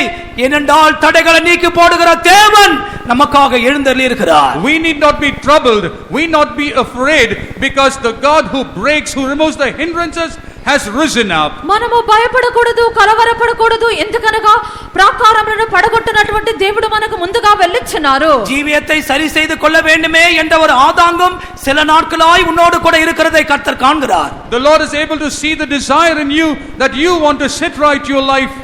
ఈ యొక్క జీవితమును సరి చేసుకోవాలని చెప్పినటువంటి వాంఛ నీలో కొన్ని దినములుగా ఉండుట ప్రభువు చూచున్నారు. ஆனாலும் பல விதங்களிலே பிசாசு தடை கொண்டு வருகிறான். But the devil is bringing a hindrance in diverse ways. అయితే అనేక రీతిలో అపవాది ఆటంకపరుచున్నది. தேவன் உனக்காக யுத்தம் செய்வார். நீ எழும்பு, கர்த்தருடைய பட்சத்தில் இருக்கிறார். The Lord will fight on your behalf. Rise up, the Lord is on your side. ప్రభువు నీ కొరకు యుద్ధం చేసెదరు, నువ్వు లెమ్మో, ప్రభువు నీ పక్షమున ఉన్నారు. ஆறாவதாக ஒரு காரியத்தை சுருக்கமாக சொல்லி முடிக்கிறேன். Sixthly, I am going to mention something briefly. ఆరవదిగా ఒక విషయం చెప్పి ముగించెదను. ஆதியாகமம் 24 அதிகாரம் 56 வசனம். Genesis 24:56. 24:56. ఆదికాండము 24వ అధ్యాయము 56వ వాక్యము. அதற்கவன் கர்த்தரின் பிரயாணத்தை வாய்க்க பண்ணியிருக்க நீங்கள் எனக்கு தடை செய்யாதிருங்கள், நான் என் எஜமானிடத்திற்கு போக என்னை அனுப்பிவிட வேண்டும் என்றான். He said unto them, hinder me not, seeing the Lord hath prospered my way. Send me away that I may go to my master. இது எலியாசரின் வார்த்தை. These are the words of Eliezer. ఈ యొక్క మాటలు ఎలియాజరు యొక్క మాటలై ఉన్నవి. ஆபிரகாமின் குமாரனுக்கு ஒரு மனைவியை தேர்ந்தெடுக்கும்படியாக அவன் புறப்பட்டு வந்தான். He had come out in order to choose a bride for Abraham's son. Abraham యొక్క కుమారునికి ఒక పెండ్లి కుమార్తెను వెతుకు నిమిత్తము వెళ్ళెను. அவர்கள் லாபானின் வீட்டுக்கு வந்தார்கள். They came to the house of Laban. వారు లాబాను యొక్క ఇంటికి వచ్చిరి. கர்த்தருக்கு மகிமை உண்டாகட்டும். Glory be to the Lord. ప్రభుకు మహిమ కలుగును గాక. ரெபேக்காளை பார்த்து பேசினார்கள். They spoke to Rebekah. రిబ్కా యొద్ద మాట్లాడిరి. இப்போது ரெபேக்காளை அழைத்து கொண்டு போக வேண்டும். Now they have to take Rebekah away. ఇప్పుడు రిబ్కాను తీసుకొని వెళ్ళవలెను. 54వ వచనத்தில் நாம் என்ன படிக்கிறோம்? What do we read in the 54th verse? 54వ వాక్యమందు ఏమి చదువుచున్నాము? எலியாசரும் அவனோடு இருந்த மனுஷரும் புசித்து குடித்து ராத்தங்கினார்கள். காலையிலே அவர்கள் எழுந்திருந்தார்கள். Eliezer and his men, they ate and drank, and they tarried in the night, and early in the morning they rose up. 54వ వాక్యమందు ఎలియాజరును అతనితో కూడిన మనుషులను అన్నపానములు పుచ్చుకొని అక్కడ రాత్రి అంతయు నుండిరి ఉదయమున వారు లేచినప్పుడు இது ரெபேக்காளின் வீடு. This is the house of Rebekah. ఇది రిబ్కా యొక్క ఇల్లు ఉన్నది. ஆம் பிரியமானவர்களே, நாம் இந்த ரெபேக்காளின் வீட்டுக்குள்ளே இருக்கிறோம். Yes, beloved, we are in this house of Rebekah. మనం యొక్క రిబ్కా ఇంటిలో నివసించున్నాము. இங்கே இந்த எலியாசரோடு கூட புசித்து குடித்து ராத்தங்குகிறோம். With Eliezer in this house, we are eating and drinking and tarrying in the night. మనం ఇక్కడ ఎలియాజరుతో పాటు అన్నపానములు పుచ్చుకొని రాత్రంతా ఉండి ఉన్నాము. யார் இந்த Eleazar? Who is this Eliezer? ఈ యొక్క ఎలియాజరు ఎవరై ఉన్నారు? ஆபிரகாமின் வீட்டிலிருந்து புறப்பட்டு வந்தவர். He is the one who began from the house of Abraham. Abraham యొక్క ఇంటి నుండి బయలుదేరి వచ్చిన వ్యక్తి. அவர்தான் திரித்துவத்தின் மூன்றாம் நபராகிய பரிசுத்த ஆவியானவராய் இருக்கிறார். He is the third person of the Trinity, the Holy Spirit. అతడే త్రిత్వం యొక్క మూడో వ్యక్తి అయినటువంటి పరిశుద్ధాత్మ దేవుడు. இந்த ரெபேக்காளின் வீட்டிலே இந்த பரிசுத்த ஆவியானவரோடு கூட புசித்து குடித்து நாம் சந்தோஷப்பட்டு கொண்டே இருக்கிறோம் ராக்காலமாகிய இந்த கிருபையின் காலத்திலே. In this house of Rebekah, we are eating and drinking and rejoicing and tarrying in this night, which is the dispensation of grace. ఈ యొక్క రిబ్కా యొక్క ఇంటిలో ఎలియాజరుతో పాటు రాత్రి కాలమైనటువంటి కృపాకాలమునందు మనం అన్నపానములు పుచ్చుకొని సంతోషించున్నాము. காலையிலே எழுந்தான். And he rose up in the morning. ఉదయమున వారు లేచిరి. காலை கர்த்தருடைய வருகையோடு சம்பந்தப்பட்ட விஷயம். Morning is associated with the coming of the Lord. ఉదయకాలం అని చెప్పినప్పుడు ప్రభు యొక్క రాకడకు చెందినదే. அவன் என்ன சொல்லுகிறான்? What does he say? అతడు ఏం చెప్పెను? என் எஜமானிடத்திலே என்னை அனுப்பிவிடு. Send me to my master's house. నా యజమానుని యొద్దకు నన్ను పంపించుడి. 55ஆம் வசனத்தில் அதற்கு பதில் என்ன? What is the answer in the 55th verse? 55వ వాక్యం అందు దానికి జవాబు ఏమిటి? 10 நாள் ஆகிலும் பெண் எங்களோட கூட இருக்கட்டும், பிற்பாடு போகலாம். At least for 10 days let the damsel stay with us, and after that you can return. ఈ చిన్నదాన్ని 10 దినములైనా మా యొద్ద ఉండనిమో, ఆ తరువాత ఆమె వెళ్ళవచ్చును. எலியாசர் என்ன சொல்லுகிறான்? What does Eliezer respond? ఎలియాజరు ఏం చెప్పెను? கர்த்தரின் பிரயாணத்தை வாய்க்க பண்ணியிருக்கிறார், நீங்கள் தடை செய்ய வேண்டாம். Hinder me not, seeing the Lord hath prospered my way. యెహోవా నా ప్రయాణమును సఫలము చేసెను గనుక నాకు తడవు కానియకుడి. நான் என் எஜமானிடத்திற்கு போக வேண்டும், என்னை அனுப்பி விடுங்கள். Send me away that I may go back to my master. నేను నా యొక్క యజమాని యొద్దకు వెళ్ళవలెను, నన్ను పంపివేయుడి. நாம் நம்முடைய எஜமானை சந்திக்கும்படியாக ஆயத்தமாக வேண்டும். We have to prepare to meet our master. మనం మన యొక్క యజమాని ఎదుర్కొంటకు మనం సిద్ధపడవలెను. அதுதான் ரெபேக்காளின் வீட்டை விட்டு ஆபிரகாமின் வீட்டுக்கு போகிறதான நாள். And that is the day you leave the house of Rebekah and go to the house of Abraham. అది రిబ్కా యొక్క ఇల్లును విడిచిపెట్టి అబ్రహాము యొక్క ఇంటికి వెళ్ళే దినమైనది. புதிய எருசலேம் நம்முடைய பிதாவின் வீடு, எஜமானின் வீடு. New Jerusalem is the house of our father, our master's house. నూతన యెరూషలేము మన యొక్క యజమానుని యొక్క తండ్రి యొక్క ఇల్లు ఉన్నది. இந்த வீட்டுக்கு போவதற்கு உன்னை தடை செய்கிறது யார்? Who is it that is hindering you from going to this house? ఈ యొక్క ఇంటికి వెళ్ళుటకు నిన్ను ఆటంకపరచనిది ఎవరు? எந்த காரியங்கள், எந்த 10 நாட்கள் உன்னை தடுத்து நிறுத்துகிறது எஜமானின் வீட்டுக்கு போகாதபடி? What are those matters? What are those 10 days that is hindering you so that you cannot go to the master's house? యజమాని యొక్క ఇంటికి వెళ్ళకుండానట్లు ఏ యొక్క కార్యములు, ఏ యొక్క 10 దినములు నిన్ను అడ్డగించున్నవి? நீ திரும்பி செலுத்த வேண்டிய காரியங்கள் ஏதாவது இருக்கிறதா? Are there anything that you need to restore? నీవు తిరిగి ఇవ్వవలసిన కార్యములు ఏమైనా அது ఉన్నవా? கடனோ லோனோ எந்த காரியமோ எஜமான் வீட்டுக்கு போகாதபடிக்கு உன்னை தடுத்து நிறுத்துகிறதான காரியம் எது? Be it a loan or anything that you owe, what is it that's stopping you in order that you cannot go to the master's house? అది అప్పైనను లోనైనను యజమాని యొక్క ఇంటికి నీ వెళ్ళకుండానట్లుగా నేను అడ్డగించున్నది. ஏன் நீ தடை பண்ணப்பட்டு கொண்டிருக்கிறாய்? Why are you being prevented? నీవెందుకు ఆటంకపరచబడుచున్నావు? அவர்கள் போய் ரெபேக்காளை கேட்டார்கள். ரெபேக்காளின் வாய்ப்பரப்பை கேட்போம். They went and asked Rebekah, వారు రిబ్కా యొద్ద అడిగి ఉన్నారు, இந்த மனுஷனோடு நீ போகிறாயா? will you go with these men? ఈ మనుషులతో కూడా నీ వెళ్ళేదవా? 58ஆம் వచనத்தில் தைரியமாய் சொல்லுகிறாள், நான் போகிறேன். In the 58th verse she boldly says, yes, I will go. 58వ వాక్యం ఆమె ధైర్యంతో వెళ్ళేదనని చెప్పెను. அதான் கிறிஸ்துவின் மனவாட்டியின் அறிக்கையாய் இருக்க வேண்டும். And that has to be the confession of the bride of Christ. ఇదే క్రీస్తు యొక్క పెళ్లి కుమార్తె యొక్క ఒప్పుకోలై ఉండవలెను. இந்த எஜமானின் வீட்டுக்கு நீ போகிறாயா? Will you go to this master's house? నీ యొక్క యజమాని యొక్క ఇంటికి వెళ్ళుచున్నావా? உன்னுடைய ஈசாக்கை நீ சந்திக்க போகிறாயா? Are you going to meet your Isaac? నీ యొక్క ఇస్సాకును ఎదుర్కొంటకు వెళ్ళుచున్నావా? அவள் தைரியமாய் சொல்லுகிறாள், நான் போகிறேன் என்று சொன்னாள். She boldly says, yes, I will go. ఆమె ధైర్యంతో నేను వెళ్ళేదనని చెప్పెను. அந்த அர்த்தம் என்ன? What is the meaning? దీని యొక్క అర్థం ఏమిటి? அவளை பொறுத்தமட்டில் எந்த தடையும் அவளுக்கு அங்கே இல்லை.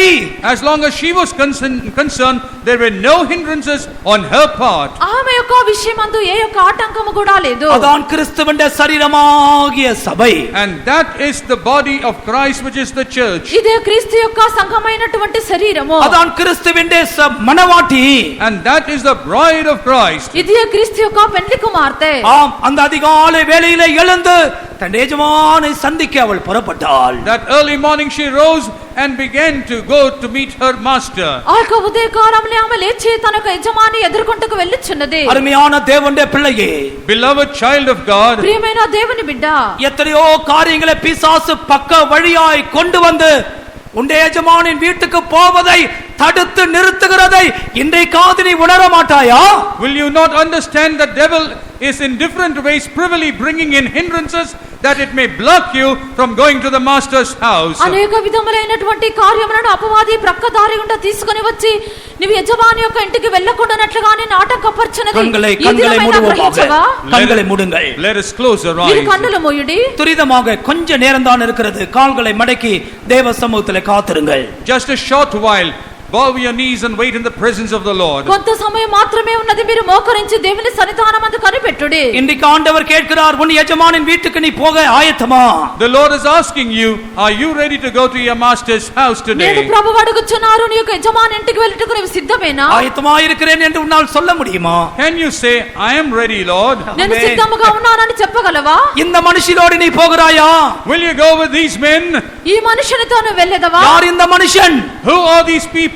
ఈ మనుషుడు ఎవరై ఉన్నారు? அதான் பரிசுத்த ஆவியானவர். He is the Holy Spirit. పరిశుద్ధాత్మ దేవుడు இப்போது நம்மோட கூட இருக்கிறார். He is with us. ఇప్పుడు మనతో ఉన్నారు. கர்த்தருடைய வருகையின் நாளிலே, On the day of the coming of the Lord, ప్రభు రాకడ దినమున சபையும் பரிசுத்த ஆவியானவரும் இந்த பூமியை விட்டு மாற்றப்படுவார்கள். both the church and the Holy Spirit will be transformed from this world. సంఘమును పరిశుద్ధాత్మ దేవుడి యొక్క భూమి మీద నుండి ఎత్తబడుదురు. ஆம், நம்முடைய மணவாளனை நாம் சந்திப்போம். We will meet our groom. మన యొక్క పెండ్లి కుమారుని మనం ఎదుర్కొనిదము. எந்த காரியங்கள் தடை செய்தாலும் அதை தகர்க்கும்படியாய் கர்த்தரிடத்திலே பேசுங்கள் இப்பொழுது. Whatever may be hindering you, that for that to be Hallelujah. broken, make it known unto the Lord. ఏ కార్యములు నిన్ను ఆటంకపరచునో వాటి బ్రద్దలు చేయనట్లుగా దేవుని యొద్ద ఇప్పుడు அத்தனை பேரும் మాట్లాడు. ஒப்புடுங்கள். பின்னால உட்கார்ந்து இருக்கிறவங்க, சைடுல இருக்கிறவங்க, சின்ன பிள்ளைகள், வாலிப பிள்ளைகள், அத்தனை பேர் கர்த்தரை நோக்கி கூப்பிடுங்கள். ஹalleluya. All of you in this hall, grown and small and big, call unto the Lord. పెద్దవారు చిన్నవారు వెనుకబడినటువంటి వారు ప్రతి ఒక్కరూ ప్రభువును చూసి మొర్రపెట్టుడి. ஆமென். பேசுங்கள், பேசுங்கள். ஓ ஜீசஸ். ஹalleluya. ஹalleluya. ஹalleluya. ஆமென். ஆமென். ஆமென். தடைகளை நீக்கி போடுகிறவர், தடைகளை உடைக்கிறவர், தடைகளை உடைக்கிறவர். ஆமென். இயேசுவின் நாமத்தில், இயேசுவின் நாமத்தில், இயேசுவின் நாமத்தில், இயேசு கிறிஸ்துவின் நாமத்தில் எல்லா தடைகள் உடையட்டும், உடையட்டும், உடையட்டும். Lord. ஹalleluya. தெய்வமே ஸ்தோத்திரம், ஆண்டவரே ஸ்தோத்திரம், ஆண்டவரே ஸ்தோத்திரம், ஸ்தோத்திரம். மணாளன் இயேசுவே தோன்றுவே வீகத்தில் மணவரையதினில் மறைந்திடுவே. மணாளன் இயேசுவே தோன்றுவே வீகத்தில் ஆமென். மணவரையதினில் மறைந்திடுவே. உந்தனின் நாவில் சாந்தமே மகிழ்ந்து உம்முடன் நாடுவே இந்திடு நான். ஆமென். உந்தனின் நாவில் சாந்தமே மகிழ்ந்து உம்முடன் நாடுவே இந்திடு நான். மணாளன் இயேசுவே தோன்றுவே Hallelujah. வீகத்தில் மணவரையதினில் மறைந்திடுவே.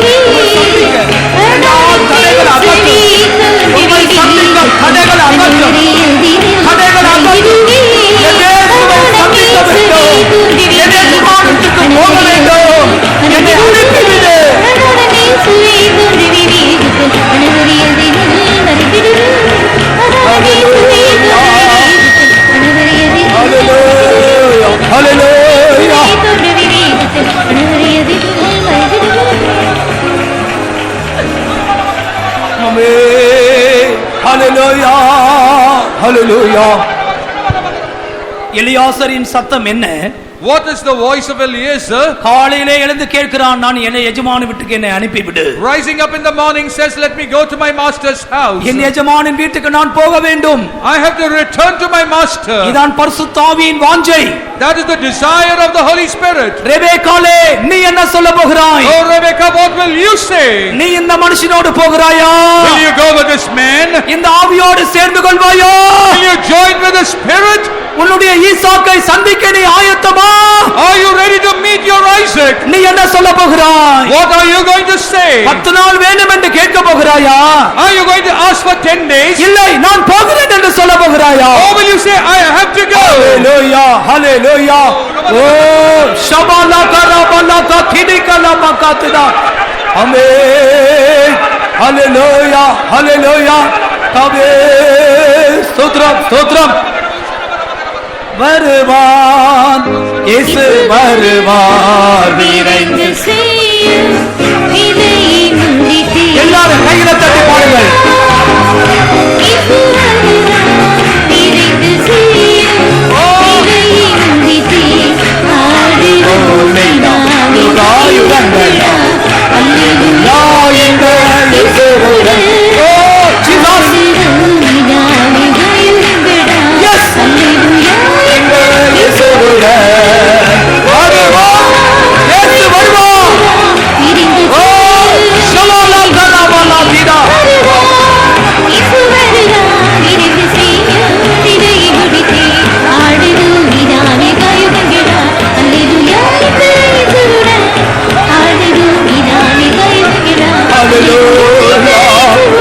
ஹalleluya.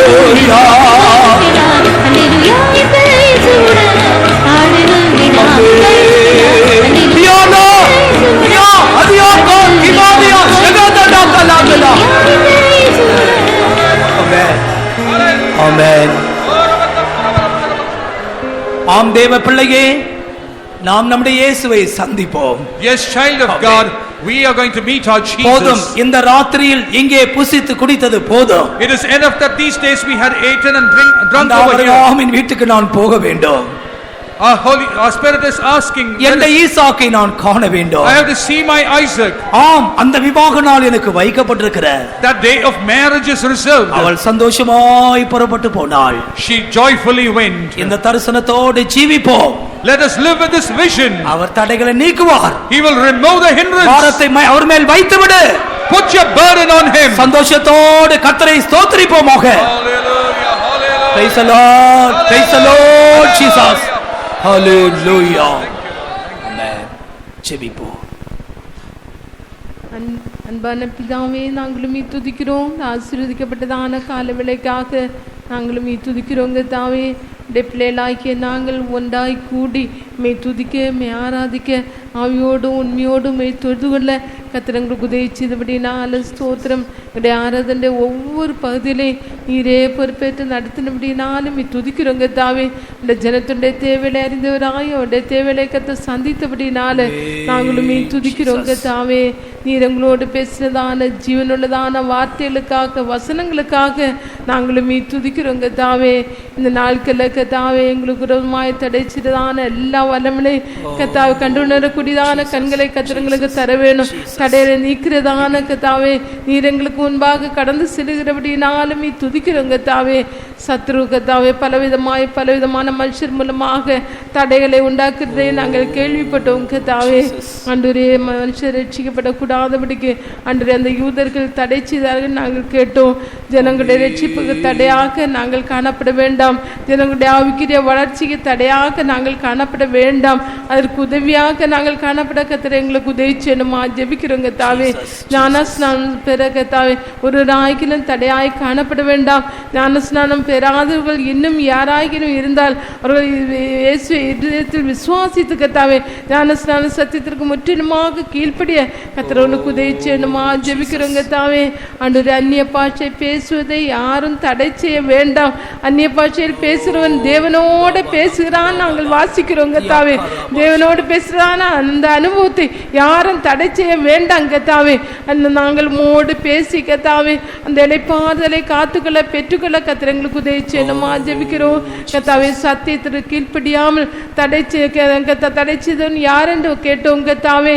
சத்தியத்துக்கு கீழ்ப்படியக்கூடாதபடிக்கு தடைச்சிறான வல்லமைகள் தடைச்சிறான மனுஷரை நாங்கள் கண்டுபிடிக்க வேணும். சத்தியத்திற்கு கீழ்ப்படியாமல் கலக்கிறவர்கள் கத்தாவே அன்றைய அவர்களை கண்டுபிடித்து ஜெயிக்க கத்த கிருபை தருவணும். சத்தியத்தை முற்றிலுமாக நாங்கள் கீழ்ப்படிய முடியாது. கத்திரங்களுக்கு உதவி செய்யணுமா ஜெபிக்கிறோங்க தாவே. எமக்கு ஸ்தோத்திரம். இந்த நாட்களில் ஆலயம் கட்டக்கூடாதபடிக்கு தடையாக இருக்கிறான வல்லமைகள் கத்தா மதில் கட்டக்கூடாதபடிக்கு தடையா இருக்கிறான வல்லமைகள் எல்லாவற்றையும் கண்டுணர உதவி செய்யணும் கத்தாவே. ஆலயம் என்றால் நாங்களே நம்முடைய ஆலயம் எங்களுடைய ஜாவிக்கிற ஜீவத்தை கட்டி எழுப்பக்கூடாதபடிக்கு தடைச்சிறான எல்லா வல்லமையும் நாங்கள் கண்டுபிடித்து கத்தாவே இந்த வருஷத்தின் கடைசியில எங்களுடைய ஆவிக்கிற ஜீவத்தை கட்டி எழுப்ப கத்திர ஒவ்வொருக்கும் விசேஷத்தை கிருபையை தரவேணுமா ஜெபிக்கிறோங்க தாவே. எங்களுடைய ஜமானாகிய கத்தாவி வீட்டிலே அந்த பரலோகத்திலே சியோன்லே புதிய எருசலேமே நாங்கள் போகக்கூடாதபடிக்கு எந்த வல்லமை எங்களை தடை செய்ய வேண்டாம் கத்தாவே. அது எங்களுடைய சொந்த வீடாக இருக்கிறபடினால நாங்கள் அந்த வீட்டிலே பிரவேசிக்க கூடாதபடிக்கு இருக்கிறான வல்லமை நாங்கள் கண்டு உணர கத்திரங்களுக்கு உதவி செய்யணும்.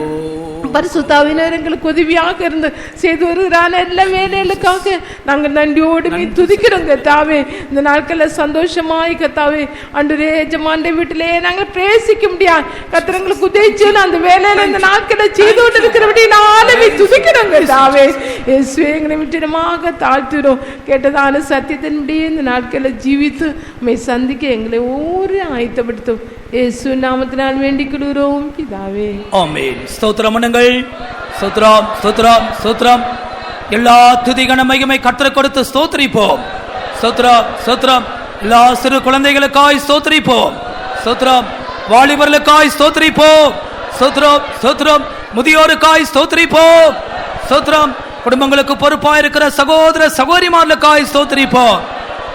இன்னைக்கு புதிதாய் வந்த எல்லாருக்காய் ஸ்தோத்திரிப்போம். எல்லா கர்த்தருடைய ஊழியர்களுக்காய் ஸ்தோத்திரிப்போம். ஸ்தோத்திரம் ஸ்தோத்திரம் ஸ்தோத்திரம். கர்த்தராகிய இயேசு கிறிஸ்துவின் கிருபையும் பிதாவாகிய தேவனுடைய அன்பும் பரிசுத்த ஆவியானுடைய ஐக்கியமும் நம்மோடும் சகல பரிசுத்தவான்களோடு வருகை மட்டும் இருப்பதாக. ஆமென். ஹல்லேலூயா ஹல்லேலூயா ஹல்லேலூயா. எல்லாருக்கும் ஸ்தோத்திரம். கர்த்தர் தாமே உங்களை ஆசீர்வதிப்பாராக. ஸ்தோத்திரம்.